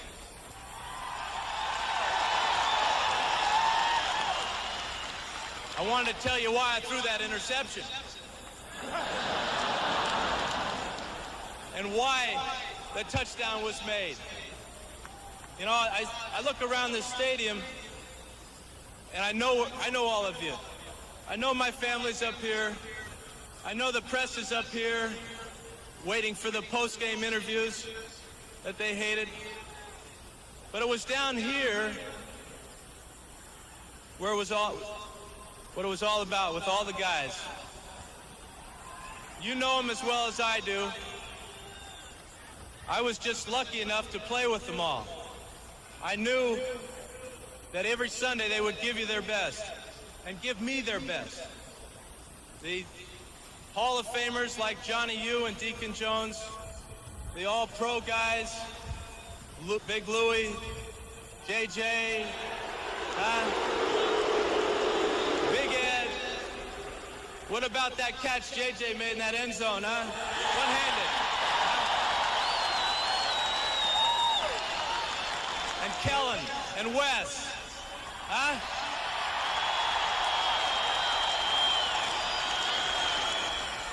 To me, it's those guys, more than any honors, statistics, or one-loss record.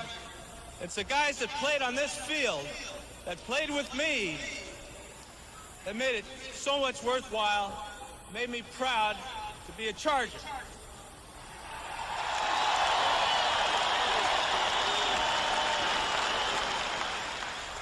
It's almost time for the ball clubs to come back on the field and for me to go up and join you as a fan.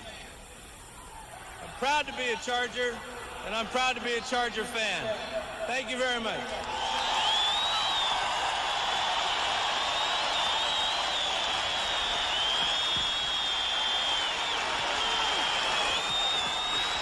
He no longer wears number 14, but Dan Fouts has not lost the ability to excite and charm the fans here at Jack Murphy Stadium. No doubt, I really enjoyed playing against him in the same division for a number of years, and there's not a tougher competitor in the league. His numbers speak for itself. A tremendous leader that got as much out of his team as any quarterback I've ever seen, and like I said, I enjoyed competing against him. 51 times he passed for 300 or more yards in a football game. That's number one all time. 6 times 400 or more, and I know you were witness firsthand on a lot of those.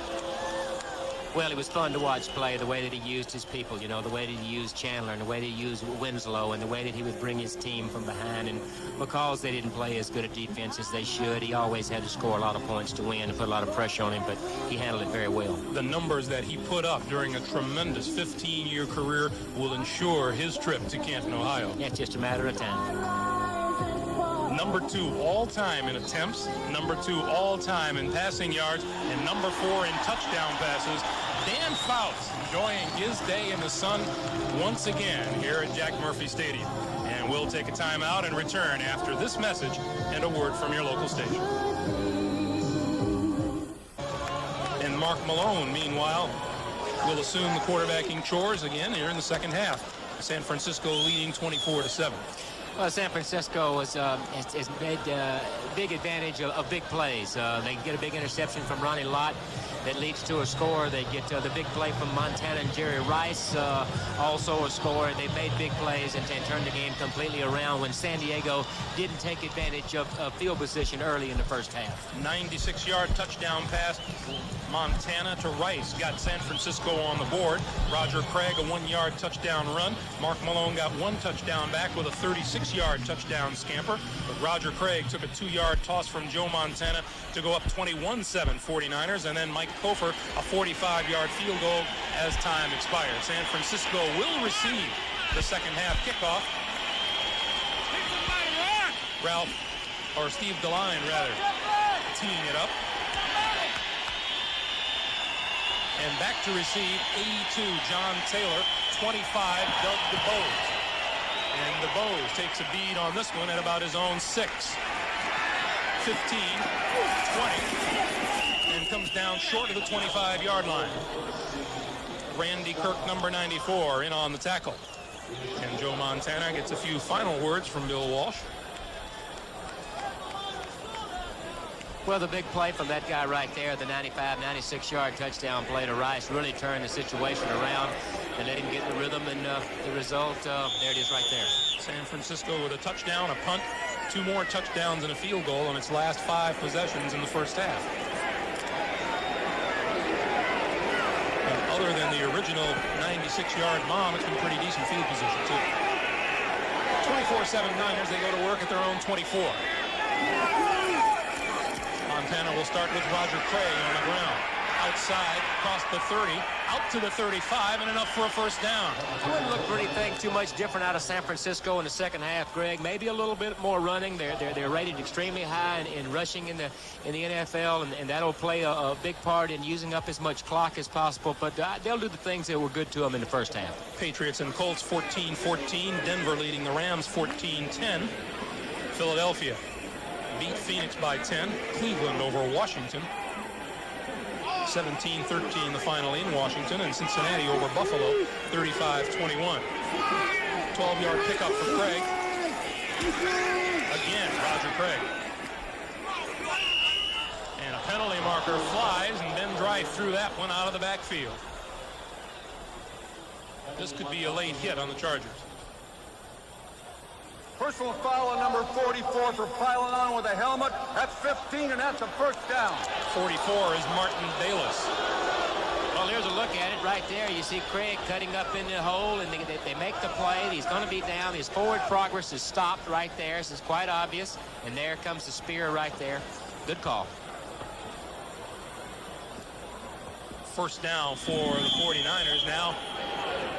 Moved across midfield and down to the San Diego 46-yard line. Craig and Rathman in the backfield behind Montana. Play action. Montana for Jerry Rice. Incomplete at the 10-yard line. 22, Gil Byrd catching him from behind. I really don't think Joe liked where the position where he threw the ball. Looks like Jerry Rice had to stop, break his momentum, and try to come back for the ball a little bit. See with this ball, it's not a well-thrown ball, but watch, he had to stop right there. He had to stop right there and kind of overruns it. I don't think Joe's happy with that throw. Shouldn't be. Montana had completed 9 in a row until that incompletion. 2nd and 10. Gil Byrd had his hands full with Jerry Rice. Craig on the draw. To about the 41. Gary Plummer with the stop. Pick up a 5 on the play. And it'll be 2nd and 5. More scores from around the league. The Jets a winner over Miami. Pittsburgh beat the Chiefs.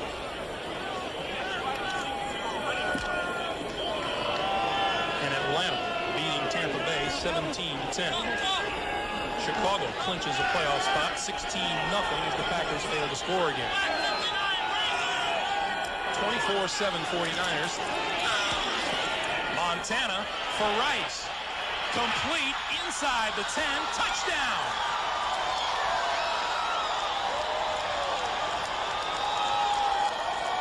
The Montana to Rice combination clicks again, this time for 41 yards. He beats Sam Seal, the cornerback on that side. You know, this wasn't the best thrown ball that Montana's ever thrown, Greg, but it works because the defensive back loses sight of where the ball is in relationship to the receiver. He's got his back turned. The ball is short. Jerry Rice, seeing the ball, makes the adjustment for the touchdown. Rice follows up the 96-yard touchdown reception in the first quarter with a 41-yarder here in the third, and the Niners are up 30-7. Kofor looking to make it 31.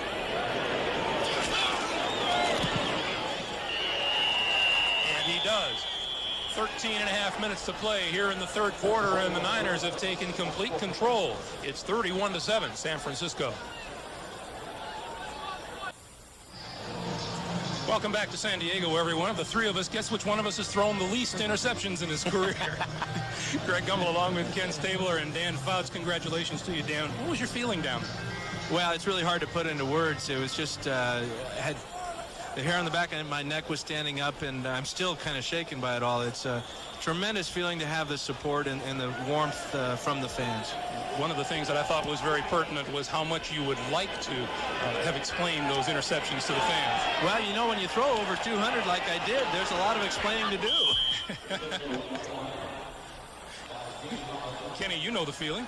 Well, you know, I always want to tell Dan that I really enjoyed competing against you and watching you play, and I don't think I've ever seen a quarterback that had as much courage and as much guts and got more out of his people than you did. And this thing today, deservedly so, was tremendous, and congratulations to you. Well, thank you, Kenny.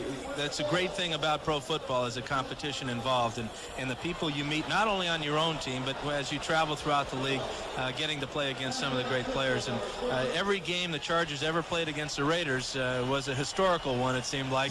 And I think that you maybe came out on top one too many times. Well, I was blessed with playing with a tremendous team, and like I said, I enjoyed the competition with you. You bet. One of the things that the 49ers bring up is a memorable game that you played against them in, what, 82, was it? Yeah, we got Joe Montana and I got tangled up into quite a battle that day. This right here is part of our complicated passing attack, Dan, that we had for you guys. It was a real sophisticated passing game. See this right here? Yeah, I saw it only too well that day. You did it, Kenny. You know when you really have made it in the National Football League, when the next year they make a rule to change something you did the previous year. We worked on that play all week. You bet you did. I know you did. Just tremendous cooperation. Congratulations, buddy. Thank you, fellas. Back to live action, 13:08 to play here in the third quarter. Danny, thank you for joining us. Good luck to you. Our CBS Sports colleague, Dan Fouts. Number 14, retired. He really did have a great career. Oh, yeah, tremendous career. His numbers speak for themselves. Meanwhile, 2nd and 9. Well, back at the ranch, Malone's got his hands full. For San Diego at his own 41. That's Bernstein in motion. And to the far side, throwing into a traffic pattern, but completing the pass to Jamie Holland. Jamie Holland did a nice job that time of putting his body between the ball and the defender, coming back for the ball, which they're taught to do. Young receivers have got a lot to learn this offense, but they're a talented group, but extremely young. Jamie Holland, second-year man from Ohio State. 3rd and inches. And San Francisco has done pretty well, certainly compared to San Diego this time of the day in the third quarter. 3rd and inches. The ball at midfield. Spencer in motion. Malone loses his footing as he hands off. Barry Redden carrying the ball, and they are short of first down yardage. What do you do here, Coach? Well, I don't think they have anything to lose. I mean, when you're 4-8 in your division, and the likelihood of playoffs is extremely remote because of the variables that has to happen for them to get in. I mean, what do you have to lose? Let's play. Let's go for it. Al Saunders thinking right along with you. 4th and 2 is what Malone is looking at here at his own 49. Spencer and Redden are in the backfield. That's Redden in motion. Spencer gets the football. Looks like he's got the first down to about the 48. And that'll keep the fans on your side for another 5 minutes or so. Yeah, 5 minutes or so until the next play. But that's one thing that you have to be careful with when you have a team that's basically out of the race. They're not mathematically eliminated, but for all practical purposes they are. They can do anything they want to. They can gamble, so you have to be careful with a team like this. But the Niners have it in hand. From Jack Murphy Stadium in San Diego, Greg Gumbel along with Ken Stabler. 10:30 to play here in the third quarter. 49ers lead at 31-7. San Diego trying to do something about that. Malone goes to the air. Going to go for it all downfield. Incomplete, intended for Jamie Holland. 22, Tim McKyer was with him stride for stride.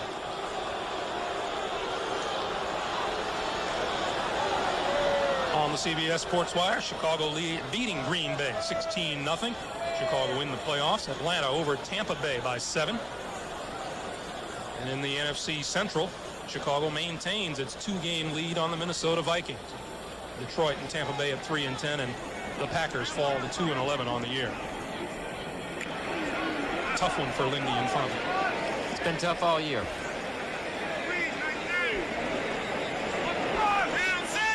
Second and 10.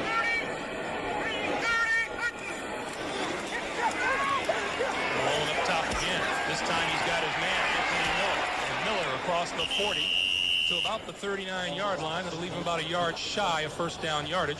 Pickup of 9. It'll be 3rd and 1. More scores from around the NFL. Pittsburgh over Kansas City. 16-10 at Three River Stadium. Denver extending its lead now in the third quarter to 28-10 over the Rams. And in the AFC West, the division no one seems to want.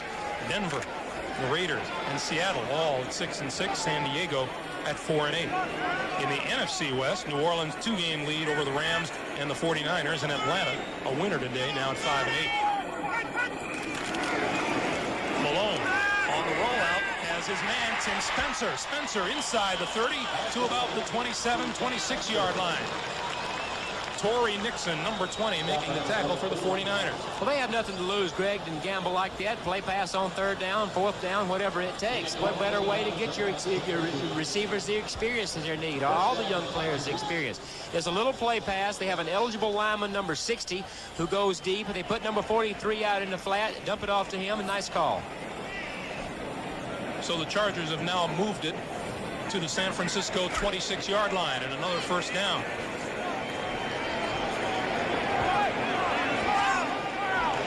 To the near side, the bottom of your screen is 83 Anthony Miller.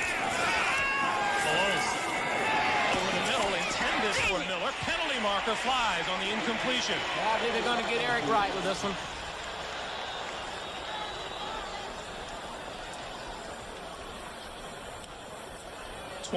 Eric Wright was the man covering. Defense, pass interference number 21. That's a first down.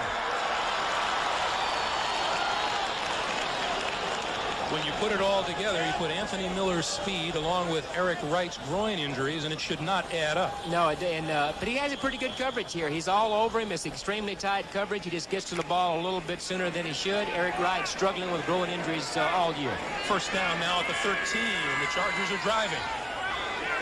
Spencer and Redden in the San Diego backfield. Bernstein in motion. The pitch for Spencer. Spencer stacked up close to the 10. Michael Walter, number 99, making the stop after a pickup of 3. At Philadelphia, the Eagles beating the Cardinals 31-21. Washington, a loser at home to Cleveland, 17-13. And the NFC East looks like this. Philadelphia at 8-5. The Giants playing New Orleans tonight. Phoenix a loser. Washington a loser. And Dallas a loser on Thanksgiving Day. Philadelphia looking for a little help from the Saints tonight.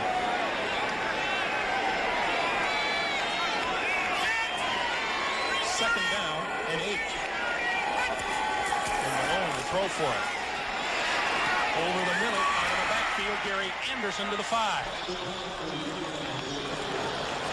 And we see Malone going back to that short passing game, which was so successful for them early on. Exactly. Let those linebackers clear out of there if it's a zone, but in this case, probably man-to-man down in the scoring territory. You get Gary Anderson on a linebacker, that's what you're looking for.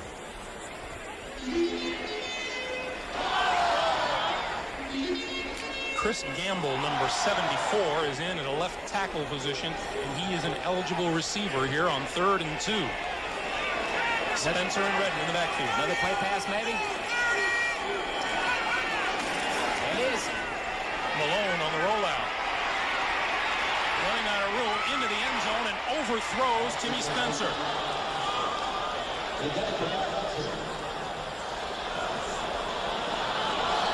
Now the field goal unit comes onto the field. Are we in the same situation here as we were at midfield? You say we had nothing to lose back then. What about now? I don't think we have anything to lose here. You know, like I said, the playoff possibilities are extremely remote with all the things that have to happen. What better way than to score points, score touchdowns, go for it, get this crowd going with you. Steve DeLine lines up, and 7:12 to play here in the 3rd quarter. Chargers looking to put another 3 on the board. And they do. But the fans aren't exactly pleased. 7:09 to play, 3rd quarter. Chargers add 3 more and still trail San Francisco 31-10. We'll be back. Horses next Saturday, Kenny. The Mercedes Horse Jumping Championship, 1 o'clock Eastern Time, 3 o'clock Pacific here on CBS Sports. Hey, we look forward to that one. Then one of college football's great traditions, the 89th Army-Navy game, followed by the Heisman Trophy Award. That's all next Saturday on CBS Sports. On the kickoff, John Taylor to the near side, across the 25 to about the 28-yard line, where he is hit and hit hard. Denver and Los Angeles, the Broncos look to be pulling away. Let's check in with Brent Musburger in New York. Greg, that's exactly what's happening. John Elway is having a big day, and this is good news for San Francisco 49er fans. If the 49ers have to settle for a wild card, remember their big win earlier this year over the New York Giants. It now becomes critical. Let's go back now to Greg. All right, thank you, Brent. Elway and company rebounding well from the shutout last week. here. 6:58 to play in the third quarter. 4 wide receivers in, and Montana to throw under the pressure and goes down at about his own 22. 91. Leslie O'Neal registers the second sack of the day for San Diego. You know, Greg, as fragile as Montana's been and with all the injuries that he's had, does the quarterback start thinking about maybe taking him out right now? Get Steve Young in. They've got the game well in hand at 31-10. A running game would probably favor them. A running quarterback, it uses up more time on the clock. I might consider replacing him right now. And what Bill Walsh would say is, isn't it a little early, Ken? Well, you know, 31-10, the defense is playing extremely well. I don't think so. 4 wide receivers for Montana on second and long. Pumps a couple of times. Rathman, another one-handed grab, and out to the 35-yard line. It's another little ho-hum one-hander. Gary Plummer, Sam Seal closing in on the tackle, and he liked it. Now, Montana gives the first look downfield, and they play in a zone back in this particular part of the field. He dumps the ball off to Rathman. He knows he'll snag it one-handed. Now, there's the guy that I'm talking about right here. He runs the ball an awful lot as a quarterback, which works on the clock. Well, that getting in there. Looks like he may be loosening up. Who knows? He looks a little antsy, doesn't he? 3rd and 3. Montana will throw for it over the middle. Has his receiver, John Taylor, who's carried back a couple of yards by Elvis Patterson. But not before he picked up the first down. Well, they've been giving up the big plays to Rice and company and those guys, and when those defensive backs get them up in the air like that and they get an opportunity to put a little extra on them, you can bet they're going to do it. Montana, pretty good history against San Diego. Not real bad this afternoon. No. Craig and Rathman behind Montana. First down. 49ers at their own 40-yard line with 5:15 to play here in the third quarter. Craig hit hard twice at about the 42, and a couple of fisticuffs break out on the field. Oh, I want the concession. 74 is Steve Wallace, and 71 is Mike Charles. Wallace of the 49ers, Charles of the Chargers. 74 and 71 personal fouls. We're going to wipe them off, but they're still personal fouls.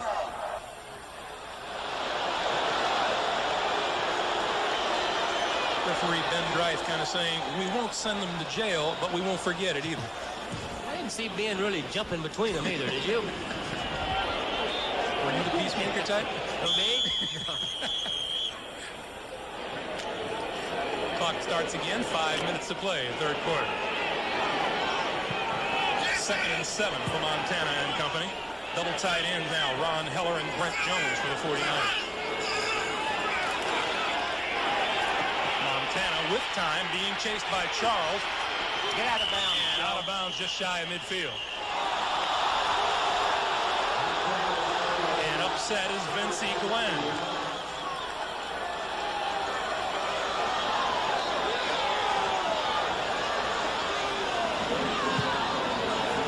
They protected the quarterback quite so much when you were playing, did they? I know. How well I know.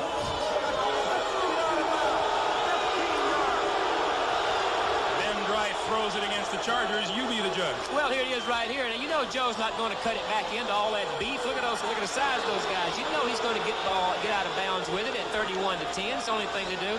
I don't think the push right here is really necessary, although it really wasn't all that bad. Vincie Glenn did appear to be pushed a little bit from behind as well. Ben Drive a little closer to the action, though. Made the call. 4:41 to play, third quarter. Advancing the ball now to the 38-yard line. Here comes Roger Craig. Another penalty marker is down. Craig with a gain of about 2, and we'll check the flag.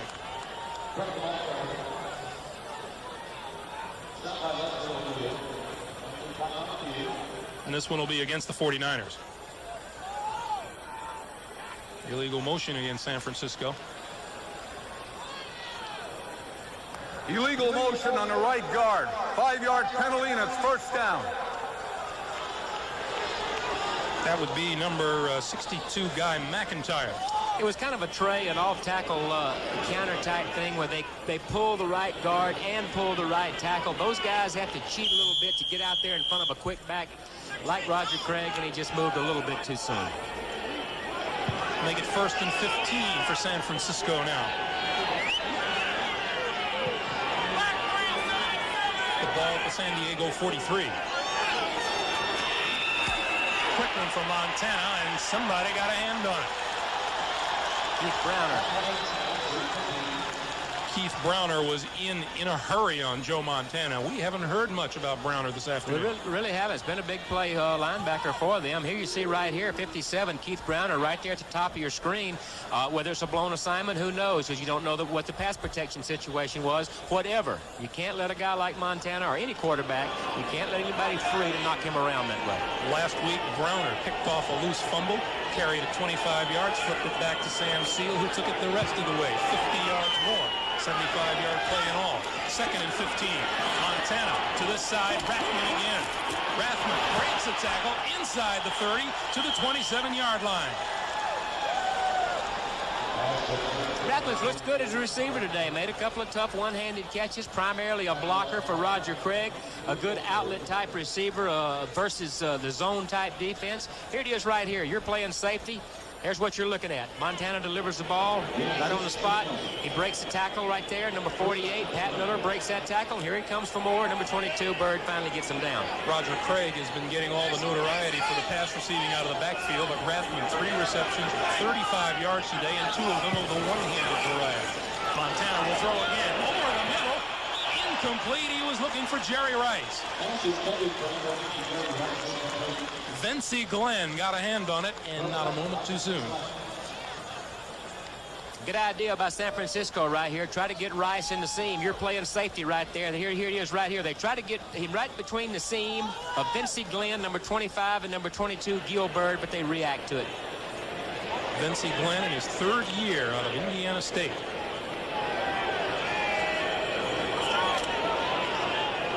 Those who've had a problem with Joe Montana's arm, that one didn't look too bad. He's thrown the ball extremely well today.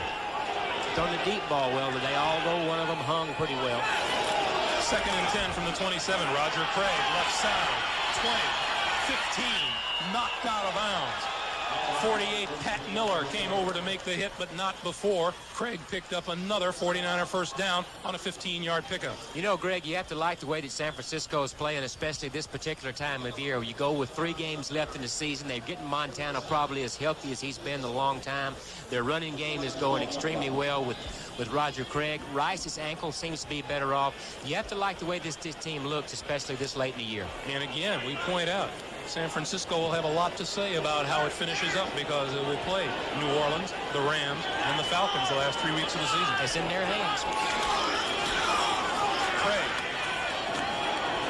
across the 10 to about the 7. 5-yard pickup. And some pretty good blocking out in front of Roger Craig. They have run the ball extremely well today and all season long by evidence of being ranked 3rd, I think, in rushing. And that's because they've gotten away from their passing game and put more emphasis on their running game due to the injuries to Montana and Rice. I told you at the outset, Roger Craig needed 117 yards to set a new rushing record. He needs 60 more. 2nd and 5 from the 7.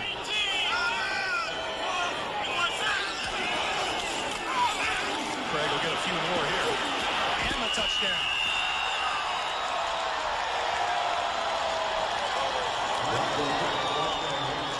Near flawless blocking out in front of Roger Craig made that an easy 7-yard jaunt, and the 49ers add some more.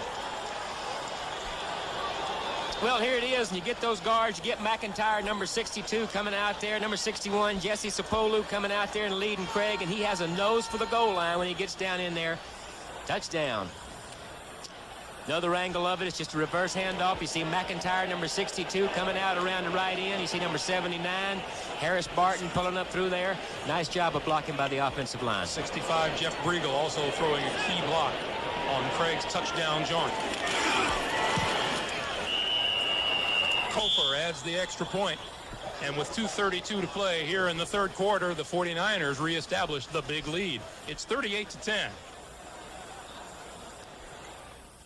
The best players in the land are out to capture the most coveted honor in college football. Find out who will win the Heisman next Saturday on CBS Sports. With 2:32 left in the third quarter, it would appear Steve Young's time has come as he warms up for the 49ers' next possession. Greg Gumbel along with Ken Stabler. Joe Montana taking the Niners 72 yards in 12 plays, and Roger Craig going the last 7 yards. From the 4-yard line, it's Jamie Holland for San Diego to the 30. Still breaking tackles. Close to the 30, the 29-yard line. Sam Kennedy, number 57, making the stop for the 49ers. And onto the field again comes Mark Malone. Well, since they've changed quarterbacks so much, Greg, the San Diego offense we're talking about right now, what better time than to get your timing down with the 3 young wide receivers that they have in Malone? 2:21 to play. We'll take a timeout and come back to Jack Murphy Stadium right after this. Back in San Diego, this is Greg Gumbel. Actually, this isn't Greg Gumbel. This is some of the inmates at the San Diego Zoo wearing the famous black and silver. It's a Raider uniform. What was that team? It's a Raider uniform. Uh-oh. They're the colors of those mild-mannered good guys from the Bay Area. From the man who should know, along with Ken Stabler. First down. Mark Malone throwing. Intercepted. Tim McKyer. And Malone is down. And a penalty marker is down right next to him. We might have a hit the quarterback in the head type deal right here.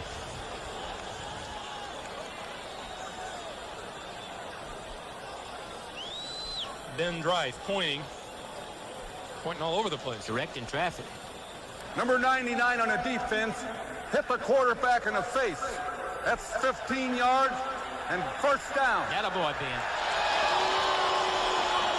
Michael Walter with the penalty and personally offending Ken Stabler. Can't hit those guys in the head. No, he doesn't like it.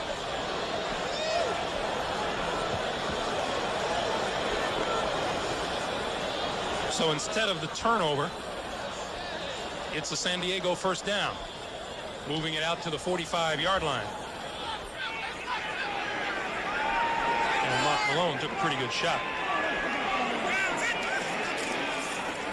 But it won't keep him from putting it up again. Far side. This one is picked off. And again, it's Tim McKyer. If at first you don't succeed.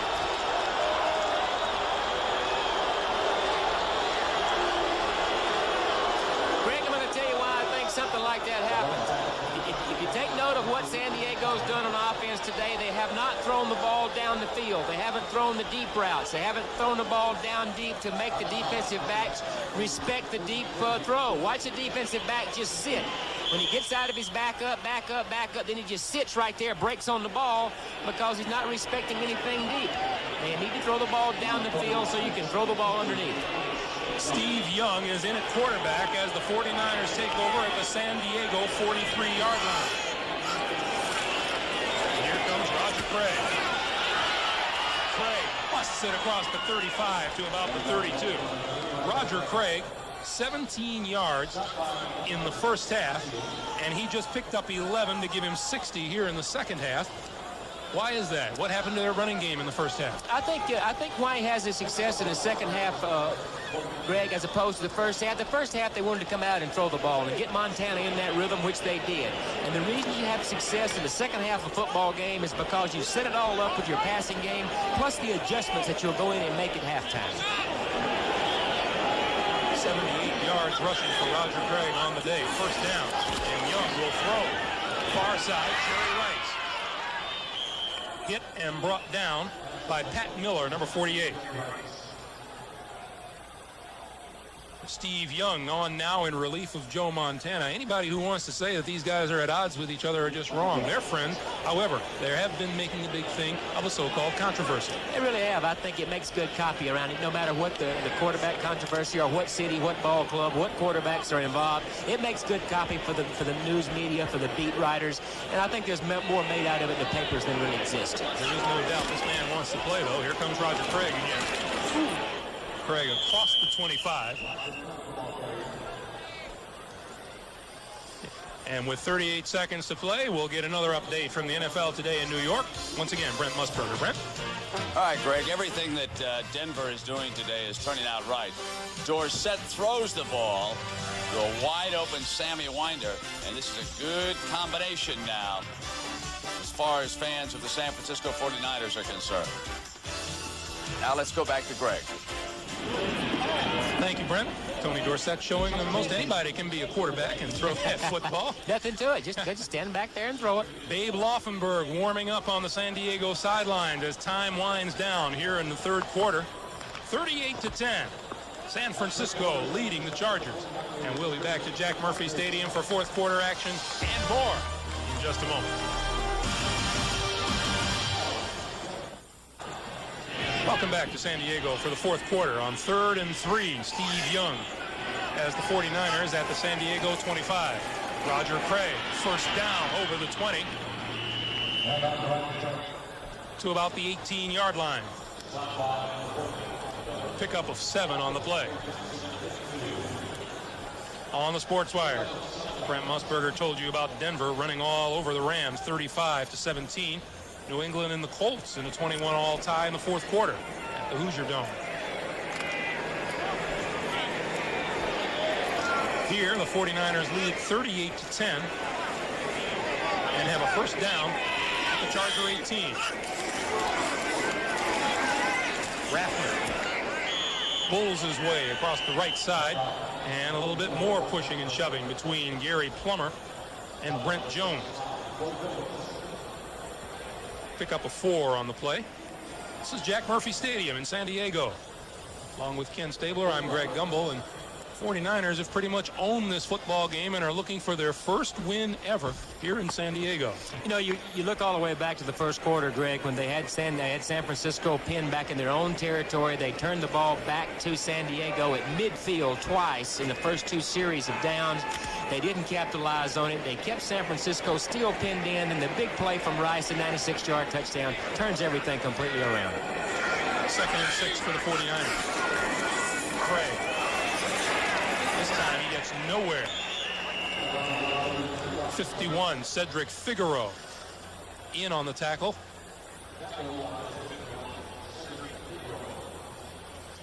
Eagles a 10-point winner over Phoenix today. Cleveland a road win at Washington. And Cincinnati taking advantage of 4 Buffalo turnovers to beat the Bills. 3rd and 6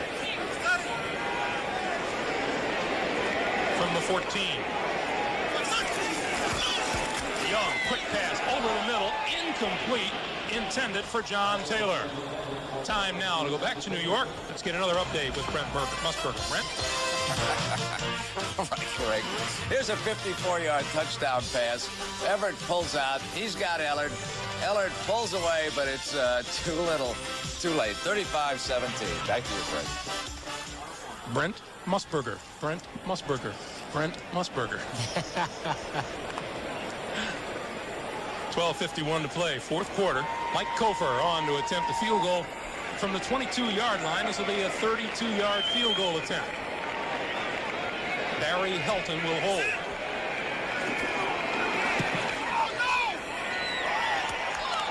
Long enough and straight enough.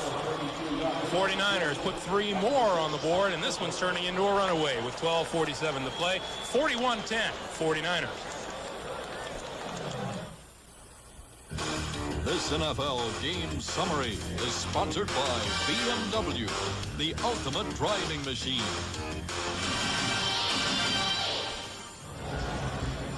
Welcome back to Jack Murphy Stadium here in San Diego, where the San Francisco 49ers have taken complete control. 41-10 is the score with 12:47 to play here in the fourth quarter. Jerry Rice has had a heck of a day. 171 yards and 2 touchdowns, including a 96-yarder in the first quarter.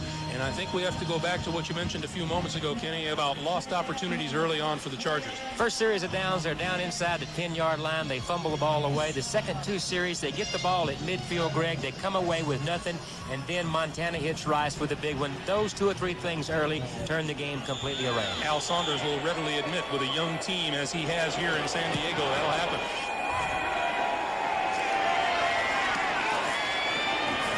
From the 5 and out to about the 25. Jamie Holland. Well, we got the Babe coming in here now. If I was the Babe and if I were Jerry Rome, I think that I would work with my young wide receivers and the offensive line. Their offense has struggled all year long. It's a good time to air the ball out. They have nothing to lose. Let's get these young guys and teach them something under game-type situations. Babe Laufenberg started weeks 1 through 6. He's saying, let's get out of here before we get killed. A guy like that, he wants to play well, you know, and he wants to do well in this type situation. And a quarterback likes to throw the ball. And what perfect time, like I said, to work with his people. He's going to start right off the bat with a short one over the middle to Bernstein. And Bernstein out to about the 32. And as a quarterback in this particular situation, at 41-10 in the fourth quarter, I think you would expect all zones and call a zone type of offensive game plan. Meanwhile, Mark Malone finished 17 of 32 for 136 yards and a couple of interceptions. Second down. Laufenberg, penalty marker down. Laufenberg going to run for it and gets back to the line of scrimmage, maybe another yard before Pierce Holt made the stop. And we'll check the flag and referee Ben Dreif. Holding Chargers. It's also a very good time to evaluate offensive linemen, Greg. Offensive holding number 66. 10 yards and it's second down. That's center Dan Rosado. Well, it's like I said, it's a good time to evaluate your offensive lineman. The hardest time to throw the ball is when you're behind. Everybody in the stadium knows that you're going to throw the ball. Defensive linemen don't respect any kind of running game. They're going to tee off, so you can evaluate your people. Big blow to the Chicago Bears. They lose Richard Dent with a fractured leg.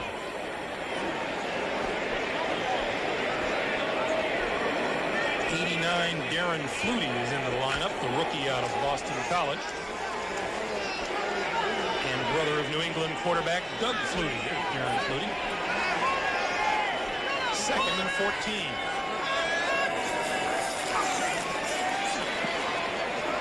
Laufenberg has Flutie. Flutie across the 35 and close to first down yardage. Flutie does not have the exceptional speed that Anthony Miller and Quinn Early and Jamie Holland has, but he does okay here.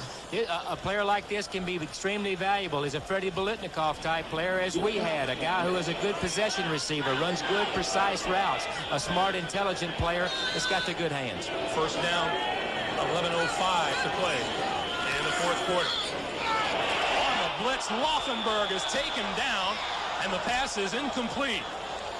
And Darryl Pollard came on the blitz for the 49ers and hit Laufenberg hard.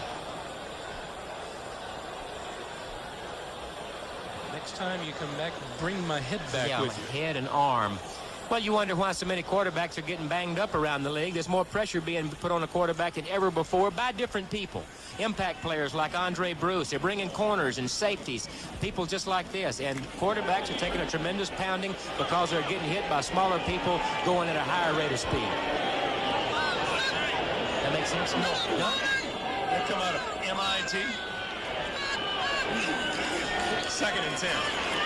Laufenberg hits his man, and it's Flutie again. Flutie again eludes tacklers and out near the 50-yard line, and a penalty marker is down in the backfield. 12-yard pickup. Here's Ben Number Wright. 94, San Francisco went low on a quarterback's knees, way low. 94 is Charles Haley. No. 15 yards, first down. And Drive letting us in on a little of the conversation. Here's the call. Well, out of shotgun, of course, Charles Haley leads that team in sack. Looks like he's starting to fall a little bit. Looks like he tries to avoid hitting him around the knee area. Shaky call. A rare moment where Ken Stabler is giving a defensive lineman the benefit of the doubt. Maybe we better tape that. And Mr. Haley has done all right holding up his share of the deal.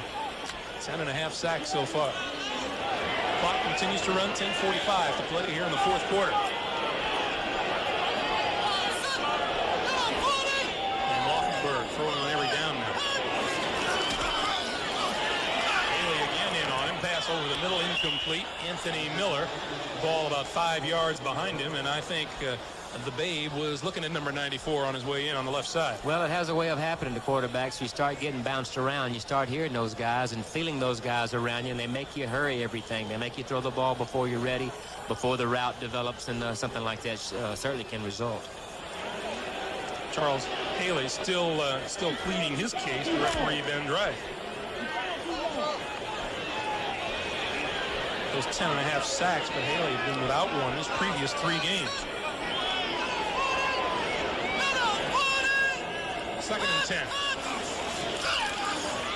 Here come the Niners over the middle. Bernstein across the 30 and down to about the 27-yard line. That'll be about a yard or 2 shy of a first down.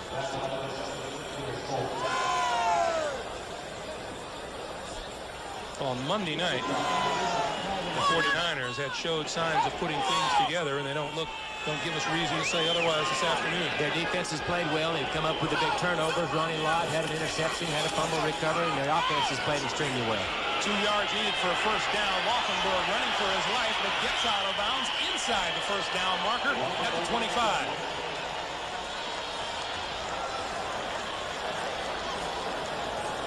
'96 Danny Stubbs in hot pursuit. Well, as you said, the defense has played well. The offense has played well. Here they put a lot of pressure on the quarterback. And Laufenberg throwing in the toughest situation that a quarterback can throw in when everybody knows it, and he's just running for his life. Get out of bounds, protect yourself, try to get a first down. In Danny Stubbs, you've got 6'4", 260 pounds of muscle coming after you. Which will make you look for that yard marker. First down, San Diego, now to the San Francisco 25.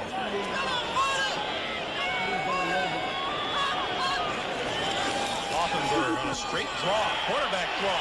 First down at the 15, to the 10, inside the 10-yard line before he is brought down. Number 20, Torrey Nixon coming over from the defensive slot to make the stop after 15 yards. Designed quarterback draw.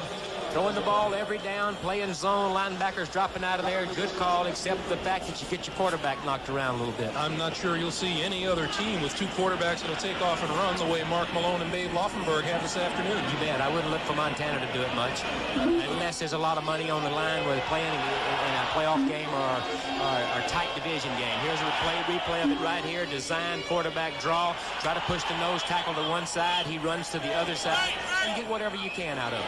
6'3", 205 pounds. Babe Laufenberg will come out of the shotgun for the first time now. As time throws in and out of the hands of the intended receiver, Jamie Holland, at the goal line. Tim McKyer on the covering. That time the receiver did come back. Exactly. Work back to the ball the way that you should, but you've got to catch the ball. They must have 7 or 8 drop passes today, and that's not youth. That's just hands. You have to work on catching the ball. Laufenberg delivers the ball right on target. He's working his way back to the ball. Watch him. He's coming back to the ball. Bounces off his headgear. 2nd and 10 from the 10. And that's where you wind up when that happens. Watch him from the sideline. Flutie is early, split to the left. Laufenberg throws under heavy pressure. Intended for Gary Anderson. Tom Holmoe, number 46, came right up the middle to put the pressure on Laufenberg. Safety blitz by Holmoe coming right up the middle. A safety blitz made him throw the ball before he would like.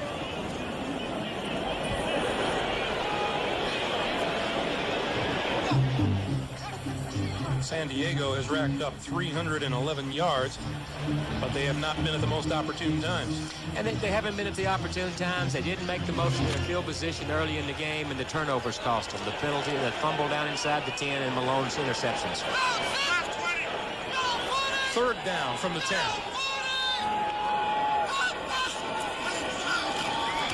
Here comes the blitz. He got it away just before 49. Jeff Fuller steamrolled it. Again, it's another blitz. A strong safety this time. They bring Fuller. Got a penalty on this one, Greg.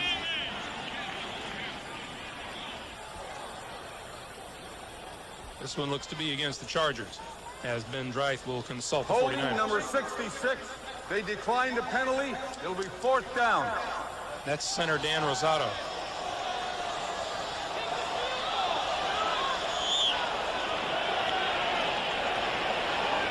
26, Lionel James onto the field to replace Barry Redden on 4th down from the 10.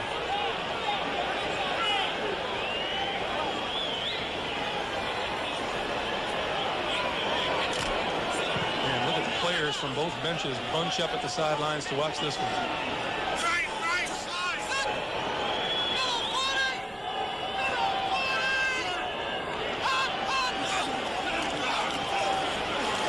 With time over the middle, incomplete at the goal line, intended for Flutie. And Tom Holmoe was there to make a big hit.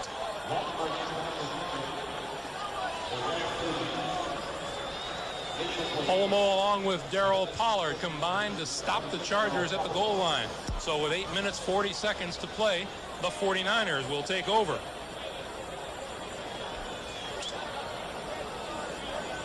41-10, 49ers in the lead. We'll take a timeout and come back to Jack Murphy Stadium in just a moment.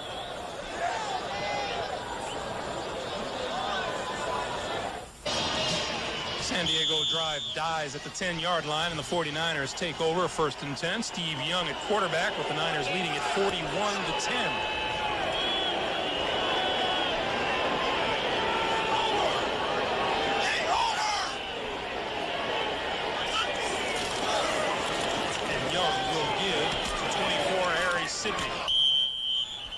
Sidney stopped after a pickup of about 2 or 3 and made Laufenberg on the sideline. Thought he should have had a touchdown pass there a couple of moments ago.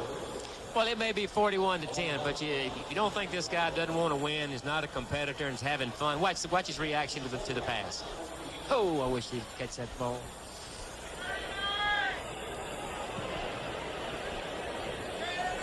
Four out of 9 for 41 yards. Meanwhile, the clock continues to roll. 8:05 to play here in the 4th quarter. And the 49ers tuning up big for the stretch run. And it's all in their hands. As we've said earlier, they play within their division the last 3 games, and so they can determine their own destiny. 49ers burn a timeout as they were running out of time, and they weren't about to get a playoff. So the clock stops with 7:54 to play. We'll take a timeout, too, and be right back. Kenny, our spotter, Gary Lynn, says that is Rice in Montana. No doubt in his mind. I think that's what you look like when you have to play on Sunday after a real tough Saturday night, I suppose. I suppose. Then that wouldn't be Rice in Montana. No, those guys are in. 2nd down. San Francisco, 7:54 to play here in the 4th quarter. 2nd and 6. Young will throw. He has time. Flips it to Sidney. And Sidney out over the 20 and to the 23, and that's a 1st down. There's big Lee Williams with 10 sacks. The leader of this team and the AFC sack leader. He had a pretty interesting comment several weeks ago, Kenny. Here's what he said. I try to put my helmet into the middle of the quarterback's chin. Excedrin headache number 300. He also says, pick him up off the ground. That's awful nice of him. And then punish him into the turf. Makes for a slow Monday. Big Lee Williams.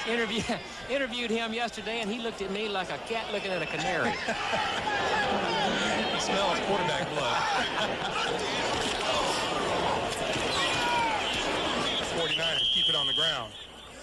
That's what I would look for. The clock is certainly on their side, and more importantly, the scoreboard at 41-10, and so they'll just keep the ball on the ground, throw the ball when they have to, and get out of here and keep the injuries to a minimum, hopefully.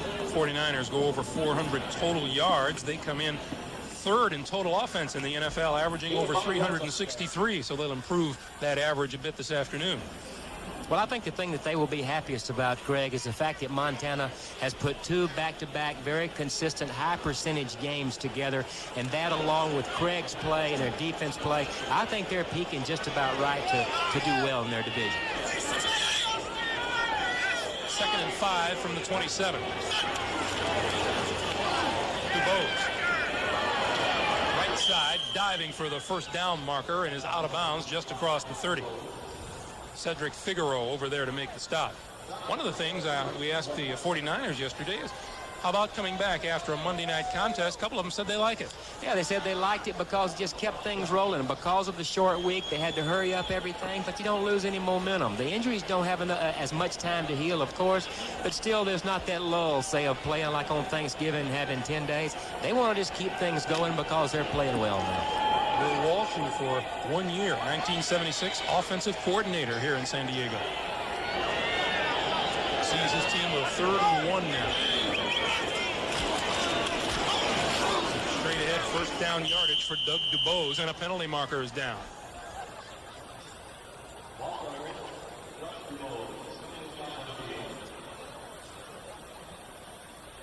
Five-yard face mask on number 75 into the run. That'll be a first down.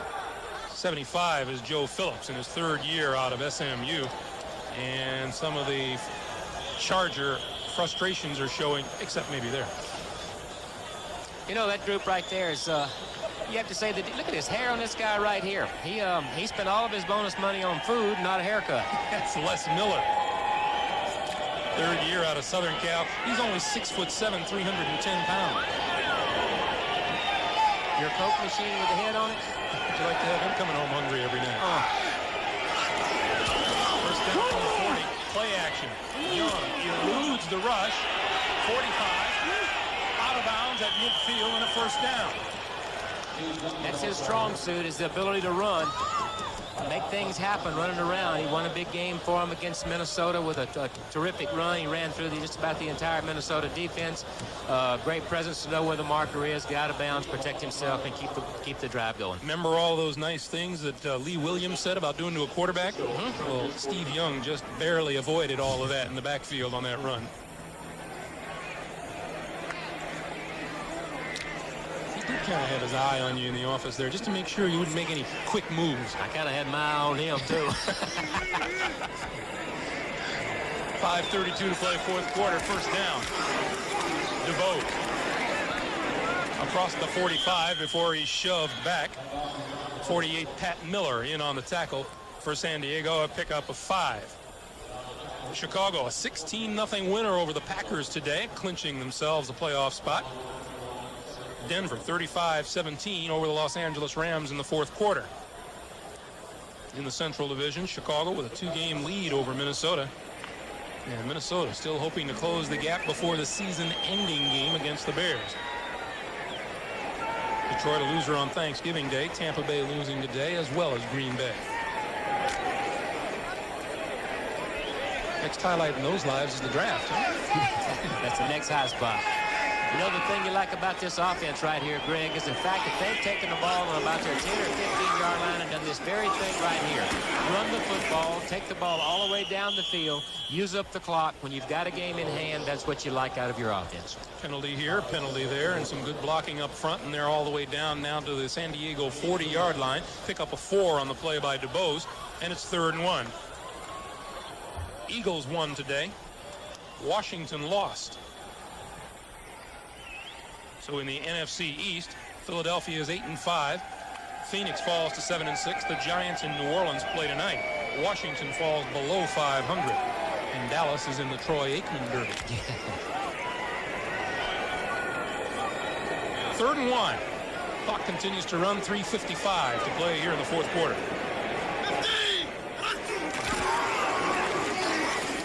Sydney, first down.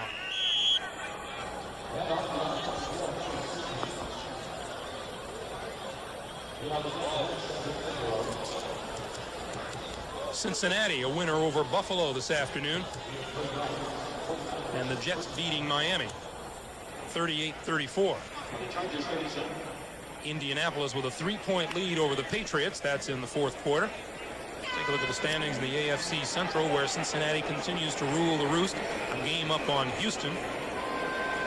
Cleveland with 8-5. In the East, Buffalo suffering their 2nd loss of the year.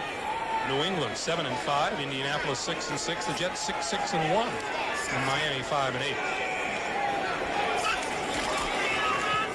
25 is DuBose. DuBose with room around the right side, and he could go. Touchdown. Real nice run. 37-yard gallop by Doug DuBose.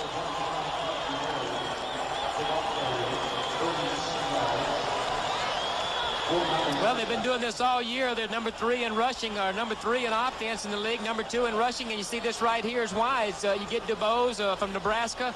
You get that kind of blocking, this kind of speed. The result is touchdown. As long as they can run the ball that well, Greg, get Montana healthy, keep Rice healthy, they're going to be tough. Here's a guy whose knee injury his senior season just literally canceled him out of the Nebraska football program.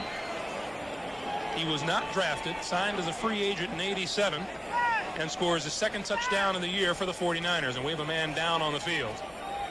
We'll check on him when we get back. 2:52 to play here in the fourth quarter. 49ers leading at 47-10.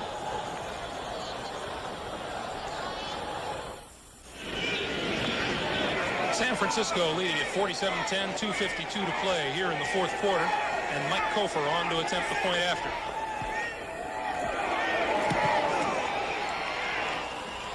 And Kofor's kick again is good.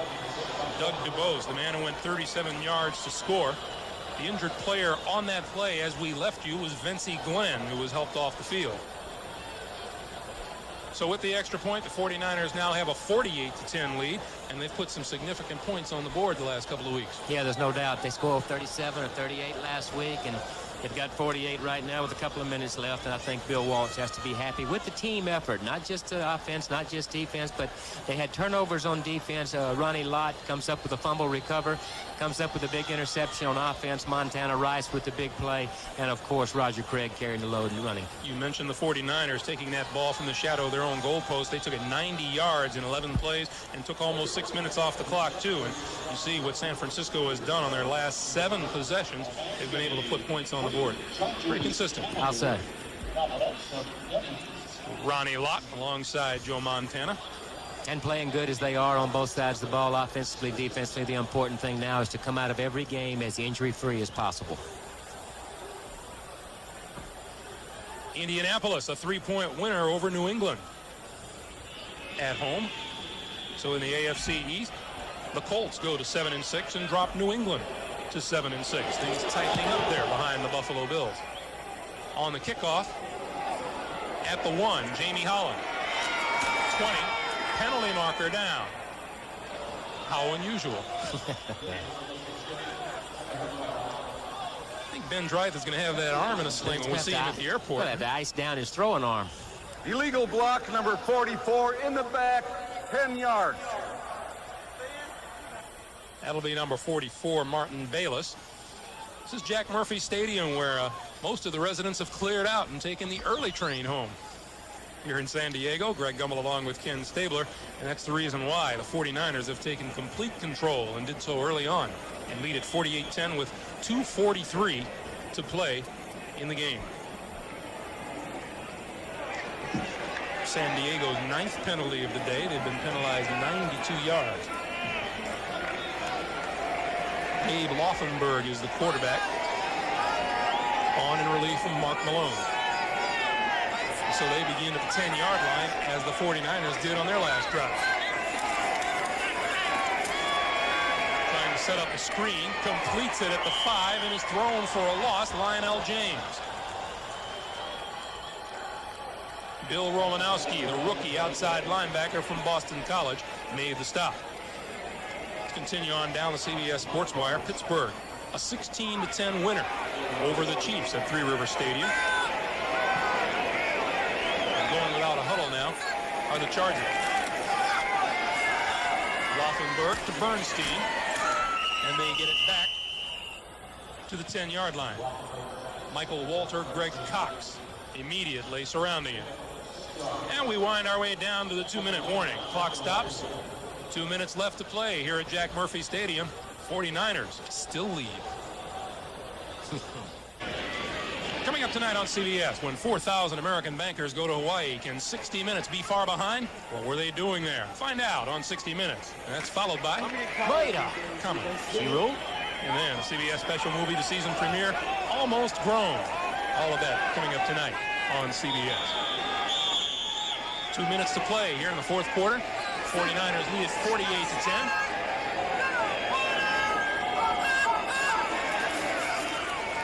Laufenberg out of the shotgun. Far side, complete, incomplete, out of bounds.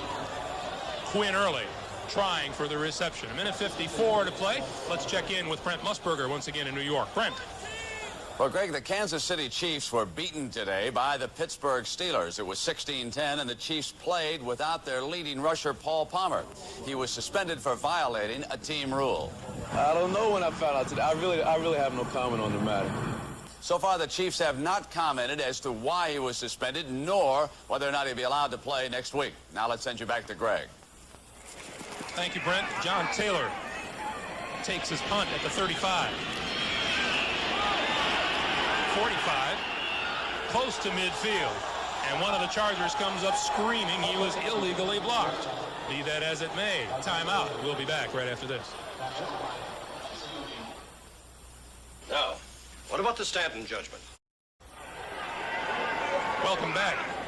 First down from the 49, and this is Doug DuBose, fresh off of his touchdown run last time the 49ers had the ball, and he slides down just across midfield at the San Diego 49. The important thing there is the fact that he did slide down on purpose to stop the clock. I mean, to keep the clock running. You want to go ahead and run this thing out and get off the field and keep injuries, like I said earlier, to a minimum. Just let that clock spin. Pittsburgh over Kansas City, 16-10 this afternoon. And Denver about to wrap one up over the Rams, 35-24. That is a fourth quarter score. 49ers have second and 8.